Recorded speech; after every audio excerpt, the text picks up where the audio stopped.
Insolvency and bankruptcy code 2016, बहुत ही ज़्यादा weightage है, 8 मार्क्स तक का अप्रॉक्स वेटेज आने वाला है इसका।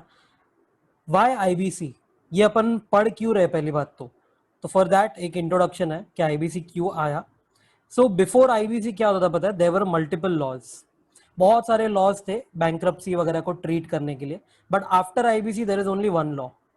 अब ये इंसॉल्वेंसी एंड बैंक्रप्सी कोड के अंडर सब कुछ आ गया है।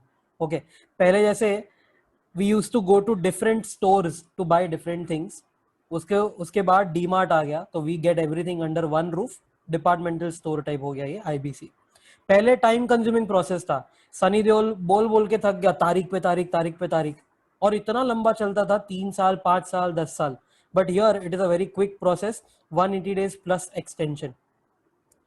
पहले there were multiple courts of law, अलग अलग जगह पे अलग अलग कोर्ट होते थे इन एवरी सिटी, बट यहाँ पर सिर्फ दो एडजुडिकेटिंग अथॉरिटी रख दी है, NCLT and DRT, national company law tribunal and debt recovery tribunal, इनको हम एडजुडिकेटिंग अथॉरिटी बोलेंगे। पहले there was no database of cases, अगर मुझे जानना है ना कि किसके अगेंस्ट इंसॉल्वेंसी चल रहा है वगैरह, वो सब नहीं पता चलता था।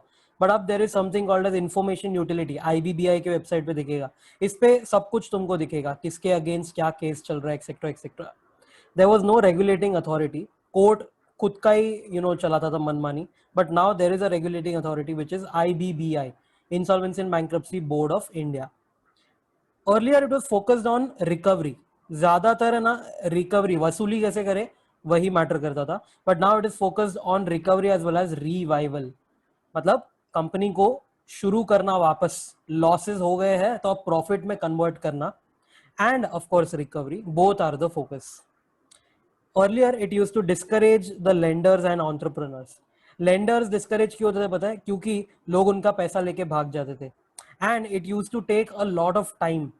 तो अगर कोई एंटरप्रेन्योर है समझो, अगर वो केस उसके खिलाफ समझो कोई कोर्ट में केस चल रहा है, he did not have a peace of mind, उसको पता है कि हाँ अभी ये 5 साल चलने वाला है case. So it use to discourage everybody, even the lender, even the borrower, even the entrepreneur जिसको धंधा करना है, क्योंकि उसको पैसा ही नहीं मिलता था बैंक से। But after IBC it has encouraged the lenders as well as entrepreneurs. अब क्या है, lenders are very happy because there is someone to save them, IBC. Similarly lenders happy है तो वो लोग लेंड भी करते हैं, entrepreneurs are also happy. What is the framework or I can say regulatory mechanism IBC में? There is something called as IBBI, insolvency and bankruptcy board of India. इसके under IPA करके कुछ तो भी है, इंसॉल्वेंसी प्रोफेशनल एजेंसीज, जो अपना CA institute, CS institute and cost accountant वाला institute, these three are the IPS agencies. वो लोग के अंडर कौन आता है पता है? इंसॉल्वेंसी प्रोफेशनल्स आते हैं, just like CA, CS, cost accountant वगैरह। And then there is something called as information utility, ये इन्फॉर्मेशन यूटिलिटी पे ना सब कुछ रहेगा, यू गेट एवरी डिटेल, किसने किसके खिलाफ केस किया है, किसका केस अभी पेंडिंग है, किसका केस खत्म हो गया, everything will be there. Then there is something called as adjudicating authority, जिसको अपन बोलते हैं NCLT and DRT, national company law tribunal and debt recovery tribunal. इसके आगे जाना होता है ना तो there is appellate authority, NCLT के आगे जाना है तो एनसीएलएटी, डीआरटी के पास जाना आगे जाना है तो DRAT, and ultimately there is Supreme Court. मतलब no other courts, only Supreme Court, बाकी सब यही ट्रिब्यूनल या एपेलेट ट्रिब्यूनल एंड बाद में directly court, so no High Court, nothing. अब there is some theory study material वाला, जैसे कि ये आईपीए क्या क्या काम करता है, तो सीए इंस्टीट्यूट वगैरह जो काम करता है ना एग्जैक्टली वही है, nurture the professionals, ask the professionals to do continuing education, अपना सीपी आवर्स वगैरह होता है, पनिश द प्रोफेशनल्स, उनके लिए रूल्स बनाओ, एथिक्स बनाओ वगैरह वगैरह, that's what they all do. तो ये पूरा जो पार्ट है ना, ये आईपीए, आईपी, आईयू, आईबीबीआई क्या करते हैं, everything will be from the study material, need not worry about that. अपन सीधा सेक्शन से शुरू करेंगे। Section 1, insolvency and bankruptcy code 2016 will apply to whole of India, पूरे कंट्री में। पहले जम्मू एंड कश्मीर वगैरह का थोड़ा बहुत होता था ऊपर नीचे, अब whole of India. Section 2, IBC 2016 applies to companies under companies act 2013 या कोई स्पेशल एक्ट या लॉ। कंपनीज एक्ट में ही होता है नॉर्मली, बट स्पेशल एक्ट में भी बनते हैं, एसबीआई, आरबीआई, ये सब उनके स्पेसिफिक एक्ट्स में बने हैं, and then they got registered under the companies act. फिर एलएलपीज है सारे के सारे, partnership firm, proprietorship firm, personal guarantor to corporate debtor. What is a corporate debtor? Corporate debtor का मतलब होता है बेसिकली अ बोरोवर. अब अगर किसी ने बोरो किया है, उसके खिलाफ या रादर उसके बिहाफ पे कोई गारंटी देगा ना. जैसे कि रिलायंस ने अगर बोरो किया है तो मुकेश अंबानी अगर गारंटर है तो I can sue the guarantor also. Ultimately पैसा मुझे किससे मिलने वाला है? गारंटर से मिलने वाला है. तो I can sue that also. And individuals को भी सू कर सकते हैं. मतलब इन सबको सू कर पाओगे तुम with respect to their insolvency, liquidation, voluntary liquidation या बैंक्रप्सी. अब ये इंसॉल्वेंसी क्या, बैंक्रप्सी क्या, अगेन स्टडी मटेरियल में एक चार्ट है, not relevant for this topic. फिर IBC can be applied on corporates, but other than those in financial sector, इनको है ना फाइनेंशियल सर्विस प्रोवाइडर बोलेंगे. You can't sue any financial service provider, जैसे कि बैंक, कोई financial institution, insurance company, ARC, mutual fund, CIS collective investment scheme या pension fund. ये सब को आप सू नहीं कर पाओगे, इसमें पब्लिक का पैसा लगा है. अगर ये बंद हो गए तो वाट लग जाएगा. बट NBFC इसमें कवर्ड नहीं है. This list does not include NBFCs. You can file an application against the NBFC. अच्छा, इसमें राशनल क्या है पता है? NBFC जो होता है ना, वो और भी धंधे करता है. It is not restricted to financial service provider. समझो अगर फाइनेंशियल सर्विस प्रोवाइडर के साथ साथ वो अदर बिजनेस भी करता है, if it does other business also, then only you can sue that NBFC. नहीं तो अगर नॉर्मल सिर्फ फाइनेंशियल सर्विस प्रोवाइडर मतलब ओनली फाइनेंशियल सेक्टर में है ना, तो तुम NBFC को सू नहीं कर पाओगे. Remember the logic here. Logic यही है कि NBFC बहुत सारे अलग अलग धंधे भी करता है. That is why you can sue the NBFC. Next है विच अथॉरिटी या विच एडजुडिकेटिंग अथॉरिटी. तो मैं NCLT के पास जाऊंगा if I want to sue a corporate person, जैसे कि कंपनी एंड LLP, और a personal guarantor to corporate debtor. मतलब कॉर्पोरेट डेटर ने मुझसे लोन लिया है और उसके लिए किसी ने गारंटी दिया है, तो वो जो गारंटी दिया है ना जिसने भी, उसको मैं सू करने के लिए जा रहा हूँ. I will go to the NCLT. DRT के पास कभी जाऊंगा तो when individuals and firms are needed to be sued. तो इंडिविजुअल है, प्रोप्राइटरशिप फर्म है या पार्टनरशिप फर्म है, उनको सू करना है तो go to the debt recovery tribunal. Now what is the process? Corporate insolvency resolution process जो है, इट इज, लेट्स से ये पूरा जो चार्ट है ना, यही उसका प्रोसेस है, बट हर एक के अंदर बहुत कुछ है डिटेल्स. तो it will begin with filing an application at the NCLT. NCLT में लोग एप्लीकेशन फाइल करेंगे. NCLT accept the application. अगर रिजेक्ट करता है तो गेम ओवर. अगर एक्सेप्ट करता है तो आगे बढ़ेंगे. आगे जाएगा moratorium and public announcement. Moratorium मतलब शांति, सारे केसेस ड्रॉप हो जाएंगे, एकदम शांति चाहिए अपने को. पब्लिक अनाउंसमेंट, ढिंडोरा पीट दो गांव में, सबको बता दो कि इसके अगेंस्ट इंसॉल्वेंसी हो रहा है. Appointment of interim resolution professional होने वाला है, IRP. अच्छा, ये दोनों है ना नॉर्मली साथ में होएगा. नॉर्मली ऐसा होता है जब भी NCLT एक्सेप्ट करता है ना, तभी ये IRP अपॉइंट हो जाएगा, मॉरेटोरियम भी साथ में हो जाएगा, एंड यही IRP है वो पब्लिक अनाउंसमेंट करने वाला है. सो नॉर्मली ये सब साथ में होएगा. उसके बाद IRP will set up a committee of creditors. मतलब जितने भी लेंडर्स है ना, जितने भी लेंडर्स है वो सबका एक कमिटी बनेगा. That committee will now appoint RP, resolution professional. क्योंकि ये सिर्फ इंटरिम था, अब रेजोल्यूशन प्रोफेशनल अपॉइंट करना पड़ेगा. That resolution professional will submit a resolution plan to NCLT. Now what is resolution plan? Resolution plan is basically a solution कि भाई company बंद करनी है, रिवाइव करनी है, कैसे रिकवर करेंगे वगैरह वगैरह. Anyone can make this plan. ऐसा नहीं है कि RP को ही बनाना है, कोई भी बनाएगा, उसको अप्रूव करेगा ये committee of creditors, and then RP या resolution plan will be submitted to the NCLT. फिर क्या होता है, अगर NCLT एक्सेप्ट करता है तो इम्प्लीमेंट दैट प्लान. जो तुमने सोल्यूशन निकाला ना उसको इंप्लीमेंट करो. इफ NCLT रिजेक्ट्स दैट तो लिक्विडेशन हो जाएगा, कंपनी बंद. देन सेक्शन 4 में अमेंडमेंट है. Insolvency and bankruptcy code 2016 can be applied on corporate debtors, that is companies and LLPs other than financial service providers, only if the default is of minimum 1 crore. कभी से हुआ है? Lockdown के एक दिन पहले से, मतलब 24 मार्च 2020 से बोल दिया है कि भाई 1 करोड़ का अगर तुम्हारा मिनिमम डिफॉल्ट का अमाउंट है, then only you can sue them. Sue whom? Corporate debtors. मतलब जो कंपनी या एलएलपी ने किसी से उधारी लिया रहेगा ना, उसका बात कर रहा है। ऑल्सो रिमेंबर, आगे हम पढ़ेंगे कि 25 मार्च से 25 मार्च 2020 से आईबीसी हैज बीन सस्पेंडेड। अभी आएगा थोड़े टाइम में वो। तो आईबीसी को सस्पेंड किया है 25 मार्च से। मतलब what they are trying to say is कि 24 मार्च को या उसके बाद अगर तुम एप्लीकेशन कर रहे हो तो हम देखेंगे कि मिनिमम 1 करोड़ का डिफॉल्ट है। बट अगर डिफॉल्ट हैपेंस ऑन और आफ्टर 25 मार्च तो फिर एप्लीकेबल ही नहीं है आईबीसी, मतलब you can't apply only. Okay, याद रखना डिफॉल्ट का डेट है ये। If there is a default which is on और after 25 March 2020 then IBC has been suspended till further notice. जब भी गवर्नमेंट आती है कोई नया रूल लेके तभी वो एक्टिव हो जाएगा वापस। Then who are the parties, कौन एप्लीकेशन करने वाले हैं एनसीएलटी में जाके? तो पहला है कॉर्पोरेट डेटर। कॉर्पोरेट डेटर जो है ना, it owes money to a creditor, basically this is a borrower. Second party होता है फाइनेंशियल क्रेडिटर। फाइनेंशियल क्रेडिटर मतलब क्या? तो वही बैंक, फाइनेंशियल इंस्टीट्यूशन जिससे तुमने लोन लिया है, तो ये हो गया lender. And then there are operational creditors. Operational creditors मतलब क्या? Suppliers of goods and services, मतलब तुमने इनसे ना क्रेडिट परचेजेस किया रहेगा and you are not giving them the money. या एम्प्लॉइज एंड वर्कर्स, तो इनसे पूरा काम करवाया, स्लॉगिंग किया बट पैसा नहीं दिया। या central government, state government, local authority dues. तो ये सब होता है ऑपरेशनल क्रेडिटर्स या ऑपरेशनल डेट में आ जाते हैं। Now we will study ahead कि ये लोग, ये तीन जो लिखा है ना, ये लोग तीन they can start CIRP, corporate insolvency resolution process. मतलब एक कंपनी को रेजोल्यूशन प्लान तक जो भी करना है वो इनिशिएट ये लोग करेंगे, ये तीन लोग। ओके, देखो who can initiate CIRP? So that is file an application at the NCLT.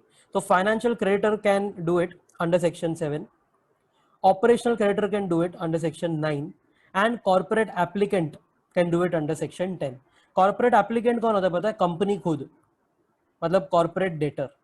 ये जो ऊपर लिखा था ना इधर, इसका एक डेफिनेशन भी है, डेफिनेशन अपन बाद में पढ़ेंगे कॉर्पोरेट एप्लीकेंट का, बट उसमें यही कवर होता है। इसका मतलब क्या है पता है? I am owing money to someone and I am only filing an application against myself. मतलब बेसिकली स्वो मोटो हो गया, खुद ही खुद को बंद करवा रहे हो। That is also allowed. तुम एनसीएलटी में जाके खुद को ही बंद करवा सकते हो if you are a company or LLP, that is also allowed. Okay,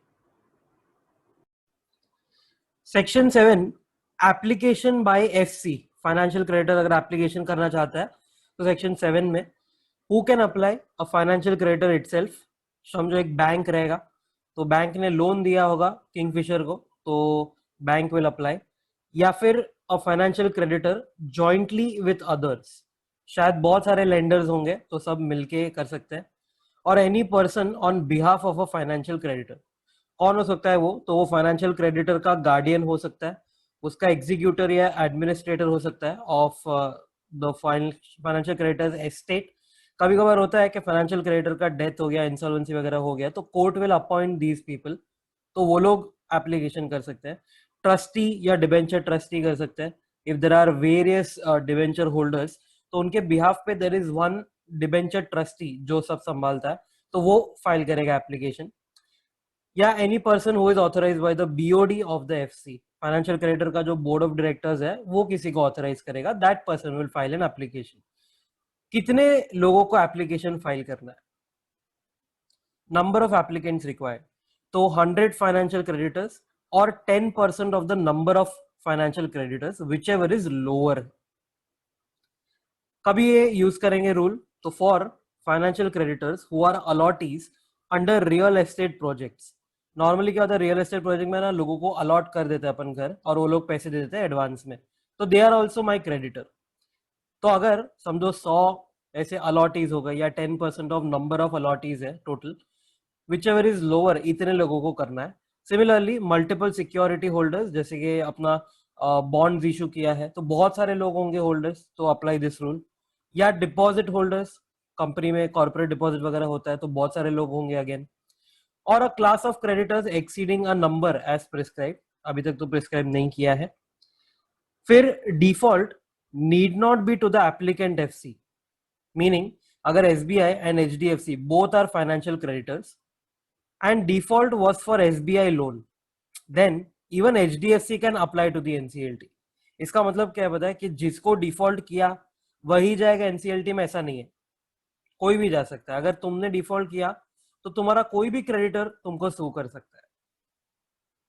application के साथ क्या क्या देना है, तो application must be accompanied with record of default recorded with the information utility or any other evidence, and name of a resolution professional proposed to act as IRP, interim resolution professional। इधर ये जो word है resolution professional, यहाँ पर एक ध्यान देना, आगे है ना अपन पढ़ने वाले हैं IRP के बाद RP अपॉइंट होता है, तो ये एक्ट में एक मिस्टेक है। अभी निर्मला सीतारमन जी के साथ मेरा बात हो रहा है, चालू है बात, अमेंडमेंट करने का बात कर रहे हैं। This will be insolvency professional, but ठीक है अभी तक तो ये लोग ने यही टर्म यूज किया है, no problem. Within 14 days accept या रिजेक्ट हो जाएगा। तो within 14 days from the receipt of application NCLT में एक्सेप्टेड, ये मतलब क्या, एडमिटेड या फिर रिजेक्टेड। अच्छा, एक्सेप्ट कभी करेगा जब भी 3 कंडीशन सेटिस्फाइड। पहला, if it is satisfied that default occurred, ये पहला अपना रीजन है एडमिट करने का। फिर no disciplinary proceedings are pending against a proposed IRP, तो जो प्रपोज्ड वो जो इंटरिम रेजोल्यूशन प्रोफेशनल आने वाला है उसके खिलाफ नो डिसिप्लिनरी प्रोसीडिंग होना चाहिए। नॉर्मली समझो अगर वो CA है तो CA इंस्टीट्यूट के अपने इंस्टीट्यूट की जो डिसिप्लिनरी एक्शन कमिटी होती है उसने एक्शन नहीं लेना चाहिए, मतलब कि पेंडिंग नहीं होना चाहिए। And third, application must be complete. अगर इतना हो गया तो वो एडमिट हो जाएगा, एक्सेप्ट हो जाएगा। And CIRP commences from the date of admission. Otherwise इसमें से कोई भी सेटिस्फाई नहीं हुआ रीजन तो डायरेक्टली रिजेक्ट कर दो उसको, but it shall before rejecting give a notice to the applicant to rectify a defect within 7 days from the receipt of notice। तो एक नोटिस देने का एप्लीकेंट को कि भाई देख ये डिफेक्ट है तेरे एप्लीकेशन में, उसको रेक्टिफाई कर दे। एंड जब भी उसको नोटिस मिला वहां से 7 डेज उसको मिलेगा to rectify. And then NCLT will forward the order within 7 days from admission या रिजेक्शन, किसको, एप्लीकेंट को। फिर section 8, insolvency resolution by operational creditor. Operational creditor कौन था, याद करो, supplier of goods and services, employee या वर्कर, या फिर CGSG या लोकल अथॉरिटी ड्यूज। तो operational creditor must on occurrence of default deliver a demand notice and invoices to the corporate debtor, जो भी एप्लीकेबल है। इनवॉइस है ना नॉर्मली सप्लायर के केस में ही खाली एप्लीकेबल होगा, बट ठीक है एक डिमांड नोटिस और एक इनवॉइस भेज दो जो भी है, ताकि सामने वाले को पता चले कि भाई देख मैं मांग रहा हूं पैसा। फिर वो जो कॉर्पोरेट डेटर है, कॉर्पोरेट डेटर मतलब क्या, तो the person who owes money to supplier, who owes money to employ and who owes money to the government. तो वो corporate debtor must bring to the OC's notice within 10 days. क्या within 10 days उसके notice में लाना है, तो existence of a dispute if any, or record of pendency of any suit और arbitration file before receiving the notice and invoice copy. मतलब ये invoice मिले उसके पहले ही वो बता देगा, और रादर आई कैन से इनवॉइस मिले उसके पहले ही देयर वाज अ सूट और आर्बिट्रेशन ऑलरेडी फाइल्ड, तो उसका नॉलेज शायद ऑपरेशनल क्रेडिटर को नहीं होगा, तो उसको बता दो within 10 days. And payment of that debt by sending attested copy of record of electronic transfer or encashment of cheque issued by it. इसका मतलब क्या होता है, तो अगर उसने पेमेंट कर दिया ना तो पेमेंट का प्रूफ है ये, इलेक्ट्रॉनिक ट्रांसफर या फिर encashment of cheque issued by it. मतलब ऐसा उसको एक रिकॉर्ड भेजो कि देख भाई मैंने ये चेक इशू किया था एंड यू हैव एनकैश्ड इट, और ये सब अटेस्टेड कॉपी रहेगा, बैंक वाला तुमको अटेस्ट करके देगा। Then there is section 9, application by OC to initiate CIRP। अब ऑपरेशनल क्रेडिटर को कॉर्पोरेट इंसॉल्वेंसी रेजोल्यूशन प्रोसेस शुरू करना है, तो OC में file an application to the NCLT if within 10 days from delivery of notice and invoice to the corporate debtor, the operational creditor did not receive payment or did not receive notice of any dispute, suit, etc। मतलब ऊपर बोला ना 10 दिन के अंदर तुमको payment का proof and वो जो डिस्प्यूट वगैरह है उसका डिटेल्स तुमको भेजना है, बट नहीं आया for example, then you can go towards the towards filing an application to the NCLT। एप्लीकेशन के साथ क्या क्या देना है, एप्लीकेशन के साथ काफी या कॉफी जो भी याद रखना है। सी से आएगा कॉपी ऑफ इनवॉइस या डिमांड नोटिस जो तुमने उसको दिया था। ए से आएगा एफिडेविट दैट नो नोटिस और डिस्प्यूट सूट वगैरह is of that dispute suit arbitration वगैरह is given by the CD, तो अपने को कोई नोटिस वगैरह नहीं आया है। फिर एफ से आएगा copy of certificate from a financial institution maintaining the account of operational creditor, confirming that corporate debtor did not pay the operational creditor. Basically operational creditor का जो बैंक है ना, वो तुमको एक सर्टिफिकेट देगा कि भाई ये कॉर्पोरेट डेटर से पैसा आया ही नहीं, इफ अवेलेबल। सिमिलरली आई वाला पॉइंट भी if available, copy of record with the information utility confirming that there was a non payment और एनी अदर प्रूफ जो भी तुम्हारे पास है, if available you can also submit that. And एक और ऑप्शनल है आई वाला point, that you may propose a resolution professional to act as IRP. Again, the words here should have been insolvency professional, but ठीक है। तो काफी ये वाला आंसर है कि भाई तुमको इतना देना ही होगा, स्पेशली फर्स्ट टू, ये दोनों कंपलसरी है, ये दोनों इफ अवेलेबल, एंड लास्ट वाला भी ऑप्शनल है। Now what will happen in 14 days? तो again same, with in 14 days of receiving application NCLT में एक्सेप्ट या एडमिट या फिर रिजेक्ट कर देगा। एक्सेप्ट या एडमिट कभी करेगा व्हेन 5 कंडीशंस आर सेटिस्फाइड। पहला, application is complete. Second, invoice या notice for payment was delivered. No notice of dispute on information utility और no notice is received by the OC.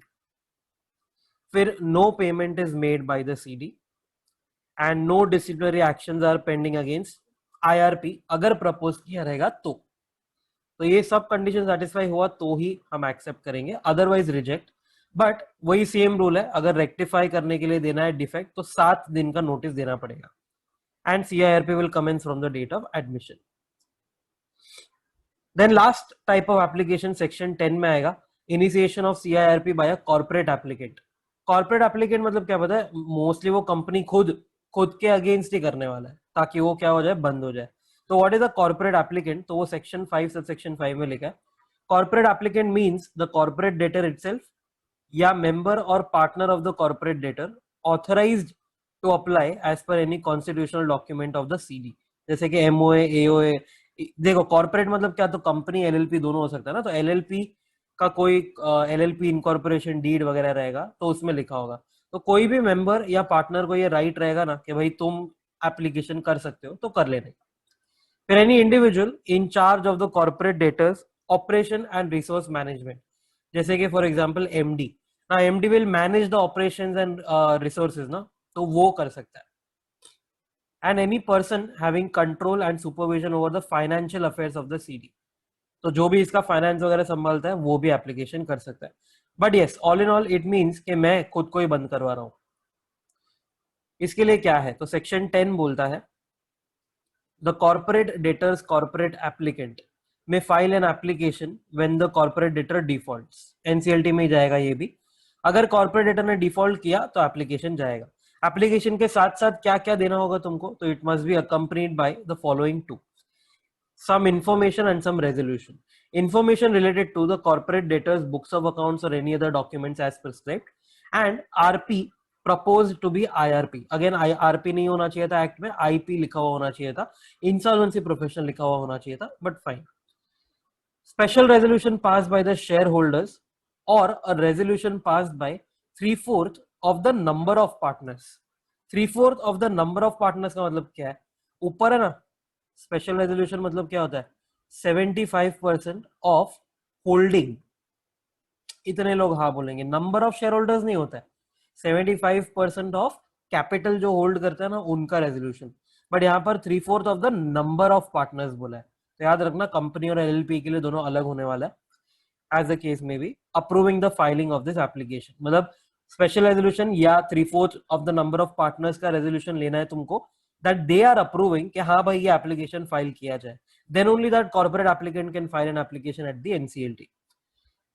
14 days में क्या होने वाला है, तो same thing, accept or admit if application is complete and no disciplinary proceedings are pending, reject otherwise, and 7 days का notice मिलेगा to rectify any defect in the application, and CIRP will commence on admission only। फिर एक नया section 10A, for any default arising on और after 25 March 20 for 6 months या up to 1 year, government बोलेगा ये, no application can be filed under 7, 9 और 10 ever. इसका मतलब क्या है? तो फ्रैंकली 25 मार्च 20 से लेके 6 महीने, मतलब के 24 सितंबर 20 तक कोई भी डिफॉल्ट हुआ ना बीच में, इसके लिए you can never file an application. मतलब ऐसे ही बोल दिया कि भाई अगर डिफॉल्ट हुआ ना ये बिकॉज ऑफ दिस कोविड-19 थिंग, तो कभी भी लाइफ में, not even after 2 years, you can just file any application. Okay, and ये 6 months हो सकता है या up to 1 year, depends government जो भी एक्सटेंड वगैरह करता है। Then there is section 11। Section 11 बोलता है persons not entitled to make an application. तो ये जो 7, 9 और 10 पढ़ा, उसमें थोड़े लोग हैं जो एप्लीकेशन नहीं कर सकते, जैसे कि corporate debtor under going CIRP, उसका खुद का CIRP चल रहा है, तो it might not be able to make an application. फिर corporate debtor that has completed CIRP in the last 12 months, अभी अभी लास्ट 12 months में खत्म हुआ है, before the date of application, और 12 months before the date of application उसका CIRP खत्म हुआ है। कॉर्पोरेट डेटर या financial creditor who violated any resolution plan that was approved 12 months before the date of application. Last 12 महीने में एक resolution plan, मतलब कि एक सोल्यूशन था, वो अप्रूव हुआ था किसी के लिए, और उसमें ये कॉर्पोरेट डेटर या फाइनेंशियल क्रेडिटर ने कुछ तो भी फॉलो नहीं किया होगा। And corporate debtor in respect of whom liquidation order is already passed, तो ये लोग एप्लीकेशन नहीं कर पाएंगे। But there is a twist.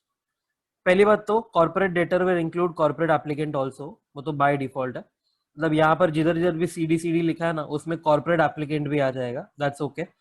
Main है ये, above mentioned corporate debtors can still initiate CIRP against other CDs। मतलब एक corporate debtor can initiate CIRP against another corporate debtor. तो कॉर्पोरेट डेटर क्या था? दैट सम कंपनी और LLP who is owing money to someone. तो एक CD दूसरे CD के खिलाफ जा सकता है, मतलब अगर मेरा CIRP चल रहा है ना, तो भी I can be an applicant against another CD। तो फिर किसके खिलाफ ये नहीं चलेगा? पर्सन्स नॉट एंटाइटल्ड बोला है, तो किसके खिलाफ नहीं चलेगा? तो यू कांट सू, और rather you can't apply against any firm और अगेंस्ट एनी इंडिविजुअल वगैरह, बट अदर CD अगर तुमको करना है तो चलेगा, for the whole answer. Then there was section 12, time limit for completion of CIRP। तो टाइम लिमिट है इंसॉल्वेंसी कमेंसमेंट डेट, मतलब के एडमिशन ऑफ एप्लीकेशन से लेके 180 days plus extension up to 90 days। कभी मिलेगा ये extension up to 90 days? If resolution professional files application for extension at the NCLT as instructed by the resolution passed at COC meeting by a vote of 66% at least of voting shares। मतलब committee of creditors हम आगे पढ़ेंगे, उसका vote लगेगा 66%, and this again 66% is of holding and not of number of creditors. तो ये लोग अगर बोलेंगे तो रेजोल्यूशन प्रोफेशनल जो है वो एप्लीकेशन फाइल करेगा कि भाई प्लीज एक्सटेंड करके दे दो, but extension can not be granted more than once under section 12। तो ये सेक्शन में एक ही बार तुमको एक्सटेंशन मिलने वाला है। CIRP must mandatorily be completed within 330 days from the insolvency commencement date। अब ये 330 किधर से आया? ऊपर अपन ने क्या पढ़ा? इंसॉल्वेंसी कमेंसमेंट डेट से 180 डेज, 90 डेज एक्सटेंड करके 270 डेज, तो 330 किधर से आया? तो it includes any extension due to legal proceedings with respect to CIRP। तो ये जो CIRP चल रहा है NCLT में वगैरह, वहां पर भी टाइम लगने वाला है। ये क्या था? ये तो हम एक्सटेंशन मांग रहे थे ना 90 डेज का, बट केस और भी लंबा चल सकता है, तो it can go up to the 330th day बस। सेक्शन 12 है, withdrawal of application admitted under 7, 9, 10 is allowed on application made for it after the approval of 90% voting share of COC। मतलब तुमने आज एप्लीकेशन कर दिया, वो एडमिट भी हो गया, after that you want to back off, after that you want to withdraw, तो कर सकते हो अगर कमिटी ऑफ क्रेडिटर्स के 90% of holding, not number of creditors, 90% जो भी होल्ड करते हैं क्रेडिटर्स का ये part, if those will approve then only you can withdraw that. Alright.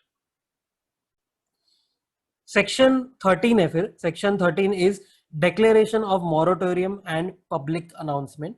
Section 13 बोलता है after admission under section 7, 9 and 10, कोई भी whatever the cases, the adjudicating authority मतलब के NCLT shall declare moratorium for the purposes under section 14, appoint IRP as per section 16, and cause a public announcement and call for submission of claims under section 15 immediately after the IRP's appointment. थोड़ा jumble हो गया है. 14 पहले करना है, मतलब कि moratorium हो जाएगा, वो तो इंस्टेंटली हो जाएगा एडमिशन के बाद ही. फिर IRP 16 में अपॉइंट होएगा, उसके बाद 15 वाला यूज करना है, public announcement and calling for submission of claims. तो जितने भी लोगों का क्लेम है ना, जितने भी लोगों को पैसा रिकवर करना है, वो सब अपना क्लेम वगैरह भेज देंगे एज पर सेक्शन 50. फिर सेक्शन 14 बोलता है मॉरेटोरियम. मॉरेटोरियम मतलब शांति का पीरियड. क्या क्या एक्टिविटीज प्रोहिबिटेड है ड्यूरिंग दिस पीरियड? तो कोई भी सूट्स या प्रोसीडिंग्स, इंस्टीट्यूशन या continuance will not be allowed. मतलब you can't start a case, you can't continue a case at any court, arbitration panel, tribunal वगैरह, किधर भी not allowed. Transfer, encumber, alienate, dispose of any property, right और beneficial interest not allowed. Any action against SARFAESI not allowed. कोई भी action नहीं ले पाएगा ये डेटर के against. And recovery of property by an owner और lessor if property is occupied by the CD और पोजेस्ड बाय द सीडी. मतलब एक कॉर्पोरेट डेटर कुछ तो भी यूज कर रहा है प्रॉपर्टी, उसका ओरिजिनल ओनर है ना, वो भी रिकवरी नहीं कर पाएगा. So this is very harsh. But there are exceptions. Exceptions में लिखा है एक्टिविटीज परमिटेड. तो supply of prescribe essential goods and services to the debtor allowed. Supply of goods and services which IRP or RP considers critical to protect the value, it is allowed only if corporate debtor is paying for that. Surety in a contract of guarantee to the CD. किसी को भी surety वगैरह बनना है तो surety के लिए moratorium apply नहीं करता है. It is very much allowed. फिर लाइसेंस या परमिट या कोटा या concession etcetera given to the corporator by CG, SG, local authority, sectoral regulator और any other authority under any law won't be cancelled or suspended only if there is no default. मतलब अगर समझो telecom का licence है तुम्हारे पास, if you have made a default government को payment करने में, तो वो कैंसिल या सस्पेंड हो सकता है. बट अगर तुमने डिफॉल्ट ही नहीं किया, then government can't cancel your licence. And any other activity, CG can permit any other activities with consultation of financial regulator and other authorities.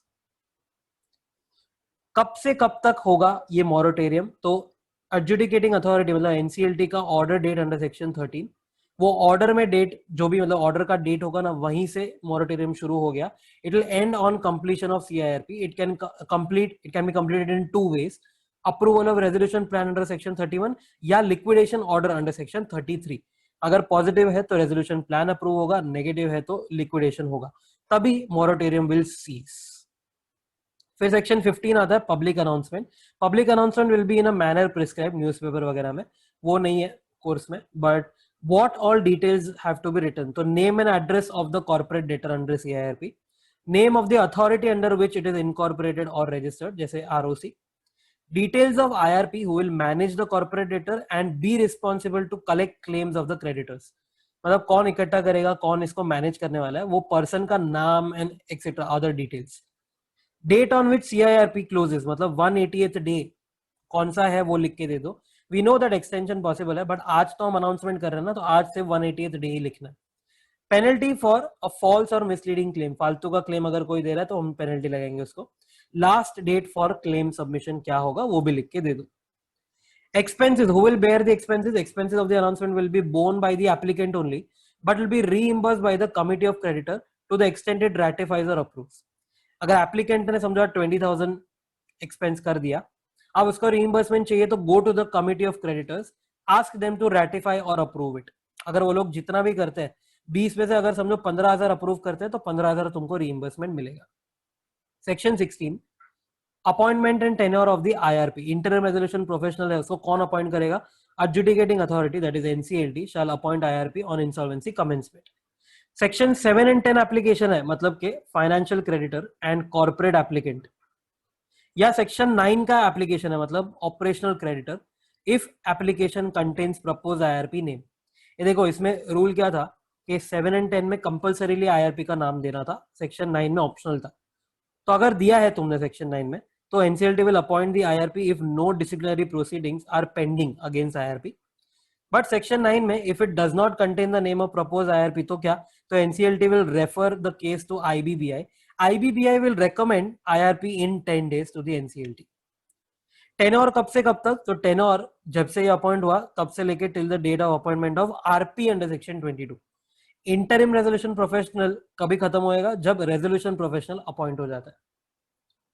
उसके बाद है section 17 management of the affairs of the corporate debtor bye the IRP.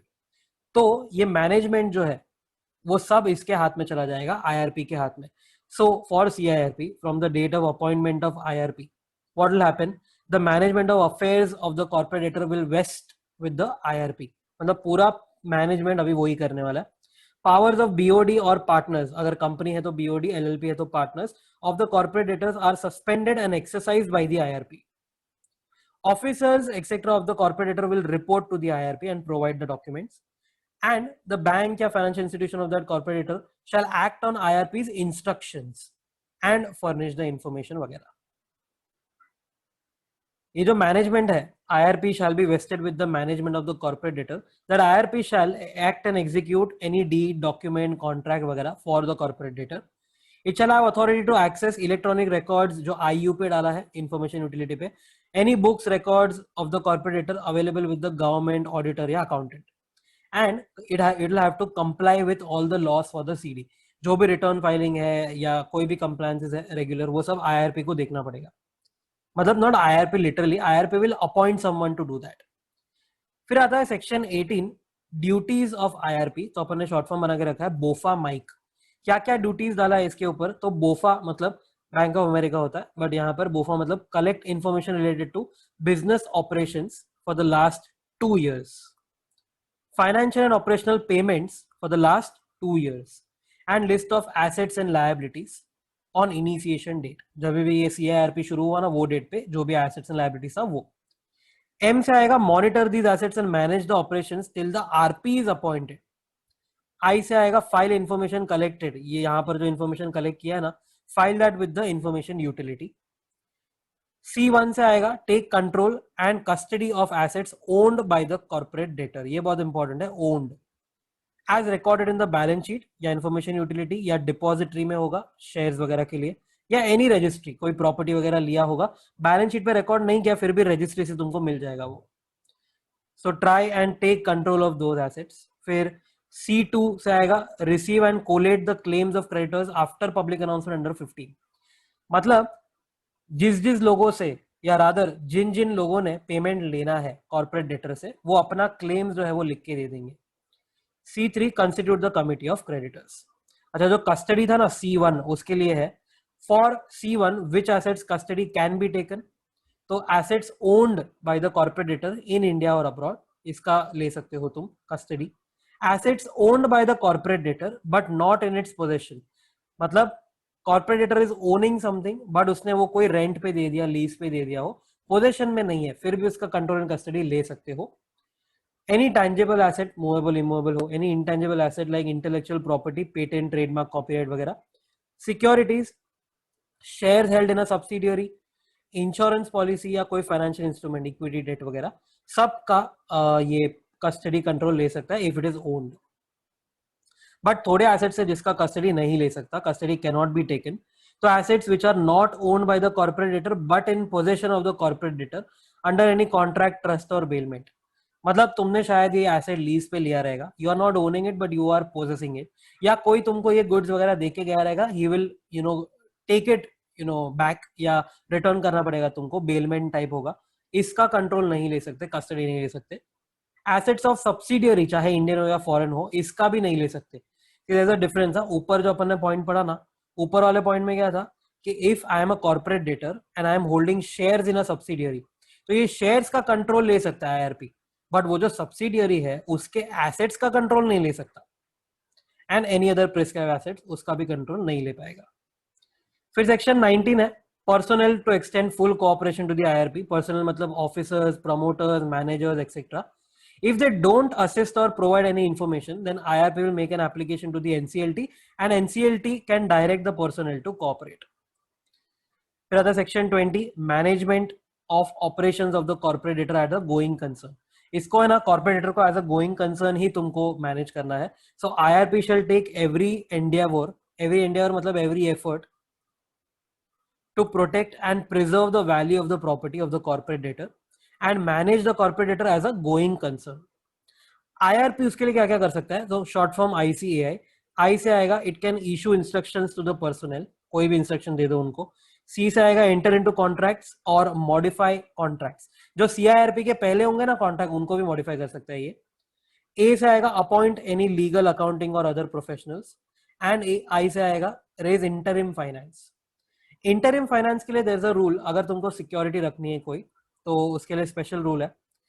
While raising interim finance, IRP, if it wishes to create security interest over encumbered property, मतलब जो already किधर गिरवी है उसके ऊपर तुम और चार्ज क्रिएट कर रहे हो, keeping encumbered property as collateral again, then in that case prior consent of the original secured creditor will be needed, but no consent will be needed if value of property is at least twice the amount of original secured debt। मतलब जो भी outstanding होगा ना उसका twice should be the value of property। जैसे for example, if the corporate debtor had borrowed 10 crore from SBI by keeping gold as collateral या security, now IRP wishes to borrow 5 crores from PNB against the same gold, तो हम ये rule apply करेंगे कि normally prior consent of SBI will be needed, but यही same gold वो गिरवी तो रख रहा है, but value of property if it is twice the amount of original secured debt. मतलब लेट्स अज्यूम कि यहाँ पर है ना आउटस्टैंडिंग पेमेंट 10 करोड़ है SBI को, तो यहाँ पर 10 करोड़ का इंटू 2 करने का मतलब कि 20 crore. If my gold is worth at least 20 crore then no consent will be needed. तो देख लो, value of gold if it is at least 20 crore no consent needed, but if it is less than 20 crore तो SBI का consent will be needed. Also in this point PNB कितना बोरो कर सकता है, ये 5 करोड़ तो यहाँ पर लिखा है एग्जाम्पल में, कितना कर सकता है limit that has not been specified in the act, so there might be an amendment regarding that। okay, section 21 आता है। फिर section 21 is regarding committee of creditors। इसमें बहुत सारा पॉइंट्स है। पहला है composition of the committee, कौन कौन ये कमिटी के पार्टिसिपेंट्स होंगे, कौन कौन हिस्सा होगा ये कमिटी का। when financial creditors exist, composition will be all the financial creditors। अब चाहे एप्लीकेंट ऑपरेशनल क्रेडिटर हो या कोई भी हो, एप्लीकेंट कोई भी हो, composition of this committee will only be of financial creditors। if financial creditors does not exist or all financial creditors are related parties of the corporate debtor, मतलब सारे लेंडर्स जो है वो रिलेटेड है बोरोवर से, या फिर कोई लेंडर ही नहीं है, कोई फाइनेंशियल क्रेडिटर ही नहीं है, then regulation 16 of the insolvency and bankruptcy, insolvency resolution regulation 2016 बोलता है कि composition will now be of 20 members max। so composition in that case will be 18 largest operational creditors by value or all operational creditors whichever is lower। अगर 16 ही है तो फिर whichever is lower में 16 आएगा, but अगर समझो there are 30 creditors तो 18 largest लेना उसका, so 18 और 30 whichever is lower, plus one representative each elected by workmen, उनका एक representative, and employees, उनका एक representative। मतलब total maximum 20 लोग होंगे जो ये कमिटी का हिस्सा बनेंगे। Now after constituting, the IRP must file a report certifying the constitution of the committee to the NCLT on or before 30 days from IRP's appointment। वो अपॉइंट हुआ उसके 30 दिन के अंदर उसको एक रिपोर्ट देनी है कि भाई ये है कॉन्स्टिट्यूशन, ये लोग है कमिटी में। फाइनेंशियल क्रेडिटर और authorised representative of the financial creditor is a related party of the corporate debtor normally, then he cannot represent, vote or participate at the meeting। अगर कोई लेंडर या उसका ऑथराइज रिप्रेजेंटेटिव रिलेटेड पार्टी निकला तो वो meeting में कुछ भी नहीं कर पाएगा, no voting, no participating, no representation. But if it is a related party of the corporate debtor solely due to conversion of debt into equity या convertible security prior to the insolvency commencement date, मतलब ये insolvency शुरू हुआ उसके पहले अगर वो related party बना, but because of debt to equity या debt to any convertible bond या convertible preference shares, then he can represent, can vote and can participate, क्योंकि उसका पैसा अभी भी अटका है ना, भले वो इक्विटी शेयर होल्डर बन गया है बट पैसा तो उसका अभी भी अटका है, so he can vote and all। फिर है if a person is both financial as well as operational creditor। समझो एक सप्लायर है मेरा, सप्लायर ने मुझे लोन भी दिया है एंड मैंने उससे क्रेडिट परचेज भी किया है, तो वो FC as well as OC आ गया। he will be FC and OC in proportion of the debt। जितना उसका वैल्यू है ना उतने प्रोपोर्शन में वो एफसी एंड ओसी कहलाएगा. He will be a part of the committee of creditors as a financial creditor to the extent of financial debt proportion. अगर समझो इसका है ना फाइनेंशियल डेट जो है वो 2 लाख का, 2 लाख नहीं 2 करोड़ का है, एंड समझो ऑपरेशनल डेट जो है ना वो है 3 करोड़ का, तो वो 2:3 के रेशियो में financial as well as operational तो है.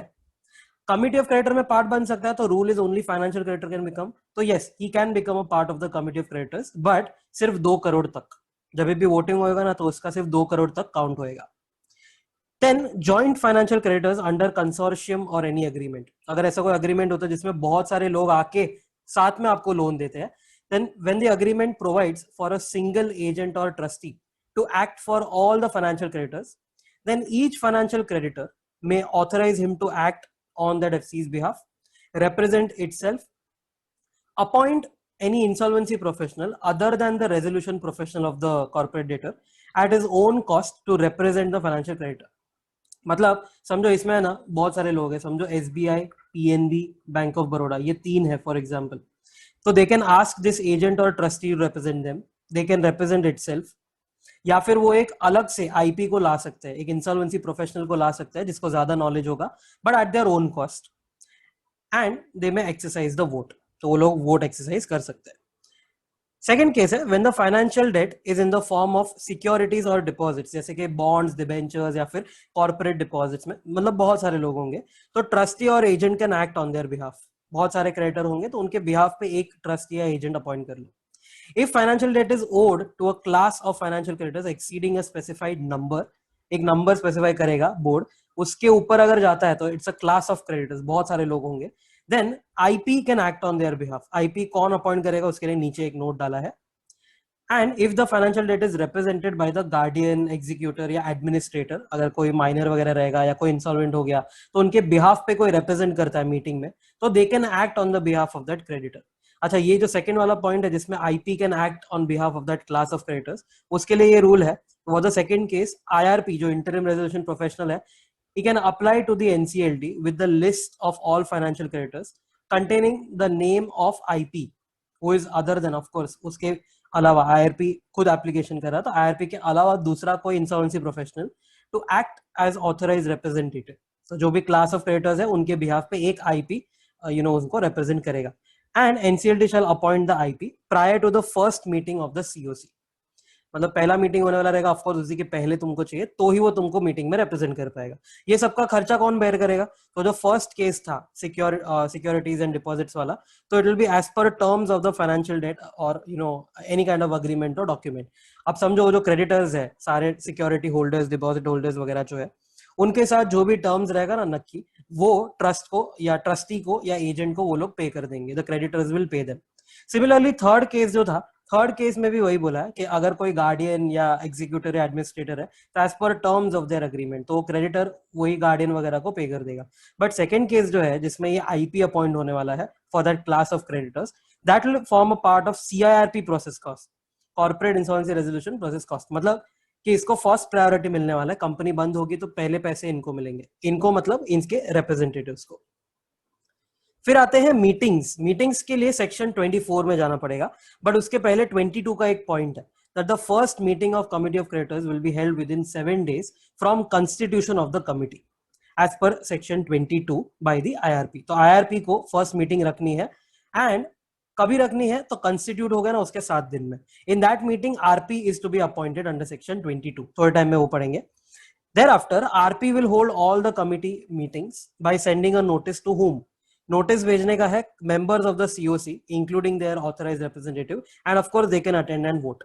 Members of the suspended BOD and partners, इनको भी तुम भेज सकते हो नहीं, भेजना ही है. They can attend but they can't vote.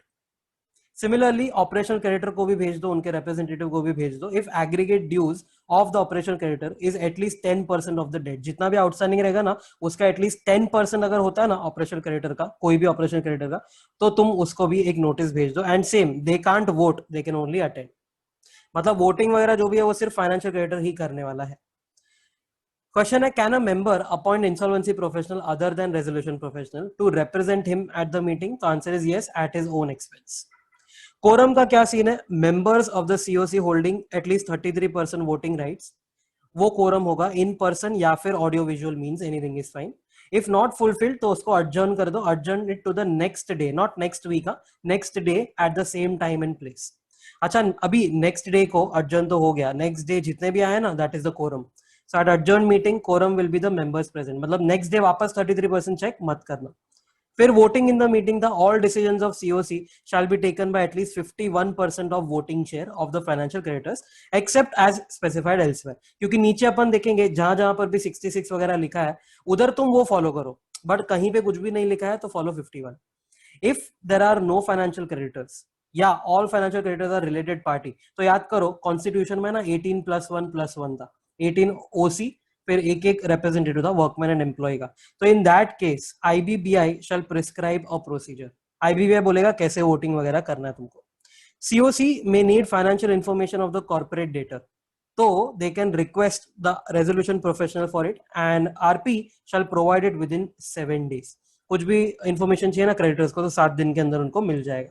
फिर सेक्शन 22 देखा था, appointment of resolution professional. Finally अब आरपी आने वाला है, he will be the main player. तो COC can resolve to appoint IRP as RP और replace the IRP in the first meeting. पहले मीटिंग में या तो आरपी जो है वो आईआरपी खुद रहेगा या तो IRP will not be RP, उसको चेंज कर देंगे. That is 7 days from the constitution, जो पहली मीटिंग होने वाली है उसमें, by majority vote of 66% of voting share. मतलब जितने भी फाइनेंशियल क्रेडिटर्स है उनका वैल्यू, जो भी क्रेडिट का वैल्यू है ना, उसका 66% वाले लोग ने अगर हाँ बोला तो जो भी वो लोग ने बोला वो हो जाएगा, या तो आईआरपी विल बी आरपी और he will not be RP. If IRP is equal to RP, मतलब इंटरिम को ही तुमने फाइनल रेजोल्यूशन प्रोफेशनल बनाया, then take written consent of IRP and communicate the decision to IRP, corporate debtor and NCLT. अच्छा अगर IRP RP नहीं बना, मतलब you want to basically replace, तो make an application to NCLT for appointment. Attach the written consent of proposed RP, मतलब NCLT के पास जाओ, उनको बोलो कि हमको है ना ये प्रपोज्ड आरपी है, we want to appoint him and ये देखो इसका कंसेंट है. अब एनसीएलटी क्या करेगा, तो if you remember same procedure जो पहले उसने किया था, NCLT will forward the name of proposed RP to the IBBI, to the board. Board will confirm it within 10 days to the NCLT and NCLT will appoint the RP. अच्छा अगर if it does not confirm in 10 days तो क्या, then NCLT shall direct the IRP to continue till the time IBBI confirms it. तो जो पहले था ना IRP उसी को बोलेंगे कंटिन्यू कर जब तक IBBI नया वाला नहीं लेके दे सकता. फिर section 23, RP to conduct CIRP till the end, till the order approving the resolution plan under 31 या appointment of liquidator under 34. मतलब सीआईआरपी खत्म कैसे होता है, या तो रेजोल्यूशन प्लान के अप्रूवल से या तो लिक्विडेशन से. तो 31 में आरपी प्लान जो अप्रूव हुआ वो, या 34 में लिक्विडेटर अपॉइंट हुआ, तब तक इसको सारा काम करना है रेजोल्यूशन प्रोफेशनल को, by exercising all the powers और ड्यूटीज ऑफ आईआरपी. जो अपन ने ऊपर पढ़ा ना वो बोफा माइक फिर आईसीएआई ऐसा सब शॉर्ट फॉर्म बनाया था, आईआरपी को बोला था, वही सब आरपी भी करने वाला है. इंक्लूडिंग एक मेन काम है इसको, inviting resolution plan applicants. Resolution plan applicants का मतलब क्या होता है पता है, जो भी सोल्यूशन दे रहा है ना ये कंपनी को रिवाइव करने के लिए वगैरह, उसके लिए ना कोई भी प्लान लाके तुमको दे सकता है, दे कैन अप्लाई. तो उनसे तुमको प्लान लेना है, आरपी का ये main function. Then there is Regulation 3 of Insolvency and Bankruptcy, Insolvency Resolution Process for Corporate Persons Regulation 2016, जो बोलता है eligibility of insolvency professional to be appointed as RP. Basically कौन सा इंसॉल्वेंसी प्रोफेशनल है जो आरपी बन सकता है. तो ऐसा बोला है, IP must be independent of the corporate debtor. If IP is a proprietor, मतलब एक इंडिविजुअल बंदा है ना वो, तो he should be independent of corporate debtor. And IP, all the partners और directors of the IP entity must be independent. मतलब ये जो आईपी है ना वो या तो ऐसा हो सकता है सीए जो भी है मिस्टर एबीसी, या फिर वो एक ऐसा हो सकता है सीए एबीसी एंड कंपनी, मतलब एक एंटिटी भी हो सकता है, ये मिस्टर और ये एंड कंपनी. तो अगर एक इंडिविजुअल है तो वो इंडिपेंडेंट होना चाहिए, एंड अगर एबीसी एंड कंपनी ऐसा कोई एंटिटी है तो उसका पार्टनर डायरेक्टर एंड वो पर्सन सब इंडिपेंडेंट होने चाहिए. हाउ कैन यू से कि एक पर्सन इंडिपेंडेंट है, तो उसके लिए ये वाला chart, a person is independent if he is eligible to be independent director under section 149 of Companies Act, 149 subsection 6 देखने का. If he is not a related party of the corporate debtor, related party का एक बड़ा सा definition है study material में, and he is independent if he is not an employee, proprietor or partner of firm of auditor, secretarial auditor या cost auditor of the corporator in last 3 financial years. Last 3 साल में जो भी auditor होगा इसका, चाहे वो स्टैट्यूटरी ऑडिटर हो सीए, सेक्रेटरियल ऑडिटर हो सीएस, या कॉस्ट ऑडिटर हो कॉस्ट अकाउंटेंट, जो भी है लास्ट 3 साल में वो था, तो उसका एम्प्लॉई प्रोप्राइटर पार्टनर नहीं होना चाहिए. Similarly, he is not an employee proprietor partner of a legal or a consulting firm that has or had any transaction with the corporator amounting to at least 5% of gross turnover of such firm in last 3 financial years. Last तीनों financial year का है ना, उसका gross turnover निकालने का, किसका, यही firm का. एंड चेक करो ये जो टर्नओवर है, लेट्स से ये 1 करोड़ का टर्नओवर है, फिर चेक करो ये फर्म और कॉर्पोरेट डेटर के बीच में जो भी ट्रांजैक्शन हुआ रहेगा उसका वैल्यू चेक करने का, क्या वो वैल्यू 5% के ऊपर जा रहा है, 5 लाख के ऊपर जा रहा है, या अमाउंटिंग टू, मतलब एटलीस्ट इक्वल टू 5 लाख और मोर देन 5 लाख अगर जा रहा है तो वो इंडिपेंडेंट नहीं है. फिर ये आरपी को निकाल कैसे सकते हैं, रिप्लेस कैसे कर सकते हैं, तो सेम जैसे वो आया था वैसे ही जाएगा. 66% वोटिंग चाहिए रहेगा टू रिप्लेस हिम. सेक्शन 27 बोलता है written consent of the proposed new RP will be needed because you are replacing him, and COC must forward the name to NCLT again, NCLT will forward it to IBBI again. Accordingly, it appoints the RP in the same manner laid under section 16. Section 16 है ना, वो IRP को appoint करने के लिए बोला था कि भाई वो डिसिप्लिनरी प्रोसीडिंग्स जो है ना वो सब पेंडिंग वगैरह नहीं होना चाहिए. If disciplinary proceedings are pending, then the old RP shall continue till the new RP is appointed. तो नया वाला RP आता है तब तक ओल्ड को ही हम कंटिन्यू करने बोल देंगे. Then there was section 5 subsection 13 बीच में आ गया है, ये CIRP प्रोसेस कॉस्ट, क्योंकि ऊपर अपन ने पढ़ा था कि if any creditor is appointing IP to represent him, तो in that case first case में अगर नॉर्मली कोई अपॉइंट करता है तो that is that individual creditor's cost. But अगर एक क्लास ऑफ क्रेडिटर था, अपन ने पढ़ा था सेकंड वाला केस था, वो क्लास ऑफ क्रेडिटर्स के लिए अगर तुमने आईपी अपॉइंट किया एंड वो मीटिंग में रिप्रेजेंट करेगा तो वो कॉस्ट जो है आईपी का वो सीआईआरपी प्रोसेस कॉस्ट में आता है. तो देख लो सीआईआरपी प्रोसेस कॉस्ट में क्या क्या आता है. Fees payable to the RP, cost incurred by the RP to run the business as a going concern, वो कॉर्पोरेटर को अब ये संभालने वाला है. Interim finance and its cost, तो जो भी फाइनेंस रेज किया है वो जाएगा पहले, एंड उसका कॉस्ट भी, इंटरेस्ट वगैरह वो भी पहले जाएगा, and then all the other payments will be made, and expenses of CIRP by the government अगर कुछ उसने इनकर किया रहेगा तो ये सारे होते हैं प्रोसेस कॉस्ट. इसको फर्स्ट प्रायोरिटी मिलता है वाइल लिक्विडेशन, तो कभी भी कंपनी बंद हुई तो इसको सबसे पहला प्रायोरिटी मिलने वाला है. Now finally the resolution plan is to be submitted. अच्छा, एनसीएलटी तक ये कैसे पहुंचता था, तो रेजोल्यूशन एप्लीकेंट करके एक नया बंदा आने वाला है. That person will submit a plan to the resolution professional, RP will examine it and forward it to the committee of creditors. उनके मीटिंग में रखेगा and they will approve it by 66% voting share and give it back to the RP, and RP will submit it to the NCLT. Finally NCLT उसको approve करेगा या तो reject करेगा. ये resolution plan इतना पक्का होना चाहिए that if it is approved तो इंप्लीमेंट हो जाएगा, रिजेक्ट हुआ तो डायरेक्टली कंपनी लिक्विडेशन में चला जाएगा. So it has to be एकदम पक्का वाला. रेजोल्यूशन एप्लीकेंट कौन कौन हो सकता है, उसके लिए सेक्शन 29A है. तो ऐसा है कि there is a negative list, persons who can not be resolution applicant. तो सेक्शन 29A बोलता है persons not eligible to be resolution applicants. अपन एक शॉर्ट फॉर्म बनाया था, IPL, world cup, CD, PMC, gross, NPA. Okay, तो I से था that person is undischarged insolvent, अभी तक डिस्चार्ज नहीं हुआ है, मतलब अभी तक वो इंसॉल्वेंट ही रहा है. पी से आएगा prohibited by SEBI from trading और accessing the securities market. L से आएगा laws outside India declaring him ineligible under all the other points except connected person वाला, मतलब डब्ल्यू सी नहीं, ओनली डब्ल्यू आएगा यहाँ पर. तो ऐसा है कि अगर for example you are undischarge insolvent in USA, not in India but in USA, तो अगर तुम यूएस में अनडिस्चार्ज इंसॉल्वेंट हो ना, फिर भी तुम यहाँ पर नॉट एलिजिबल हो जाओगे. मतलब पूरा आंसर जो है आईपीएल से लेके एनपीए तक, वो पूरा का पूरा लॉस आउटसाइड इंडिया के हिसाब से भी तुमको लगाना होगा. फिर आएगा डब्ल्यू. डब्ल्यू आता है he is a wilful defaulter under RBI guidelines. Wilful defaulter मतलब कि आरबीआई उसको बोलता है कि भाई पैसा दे दे, तो बोलता है नहीं मैं पैसा नहीं दूंगा, मतलब कि विलफुली वो डिफॉल्ट मार रहा है. C1 से आएगा he has a connected person ineligible under IPL, W, CD, PMC, gross, NP. पूरा जो आंसर है ऑफ कोर्स ये वाले सी वाले पॉइंट के अलावा पूरा जो भी आंसर है वो सब में अगर तुम्हारा कोई कनेक्टेड पर्सन है जो इनएलिजिबल है, जैसे फॉर एग्जांपल कनेक्टेड पर्सन का डेफिनेशन आगे देखेंगे कि समझो आरकॉम करके एक कंपनी है, तो आरकॉम का जो कनेक्टेड पर्सन है वो उसका प्रमोटर रहेगा या उसका मैनेजर, कंट्रोलर, होल्डिंग सब्सिडियरी या उन सबके रिलेटेड पार्टीज वगैरह वगैरह। तो अगर समझो you have a connected person who is ineligible, जैसे फॉर एग्जांपल ये जो प्रमोटर है ना, प्रमोटर है अनडिस्चार्ज इंसॉल्वेंट, तो that promoter is the connected person of RCom, तो आरकॉम भी इनएलिजिबल हो गया, मतलब कि इन शॉर्ट दोनों इनएलिजिबल हो गए। तो अगर एक बंदा इनएलिजिबल है तो उसका कनेक्टेड पर्सन भी इनएलिजिबल हो गया। ओके, ये अदर देन दैट इनएलिजिबल नहीं है। अगर मेरा कोई कनेक्टेड पर्सन है, अगर मैं सॉल्वेंट हूं, मेरा कनेक्टेड पर्सन भी सॉल्वेंट है, तो हम दोनों भी प्लान दे सकते हैं, ऐसा कुछ प्रॉब्लम नहीं है। Connected person can also give, but अगर वो कनेक्टेड है कोई इनएलिजिबल पर्सन से तो वो भी इनएलिजिबल हो जाएगा।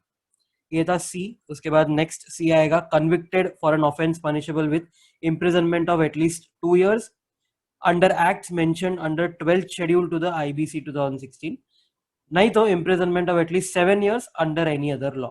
तो इधर जो भी एक्ट्स है ना 12th शेड्यूल में वो सब यहाँ पर लिखे हैं फॉर योर इन्फॉर्मेशन।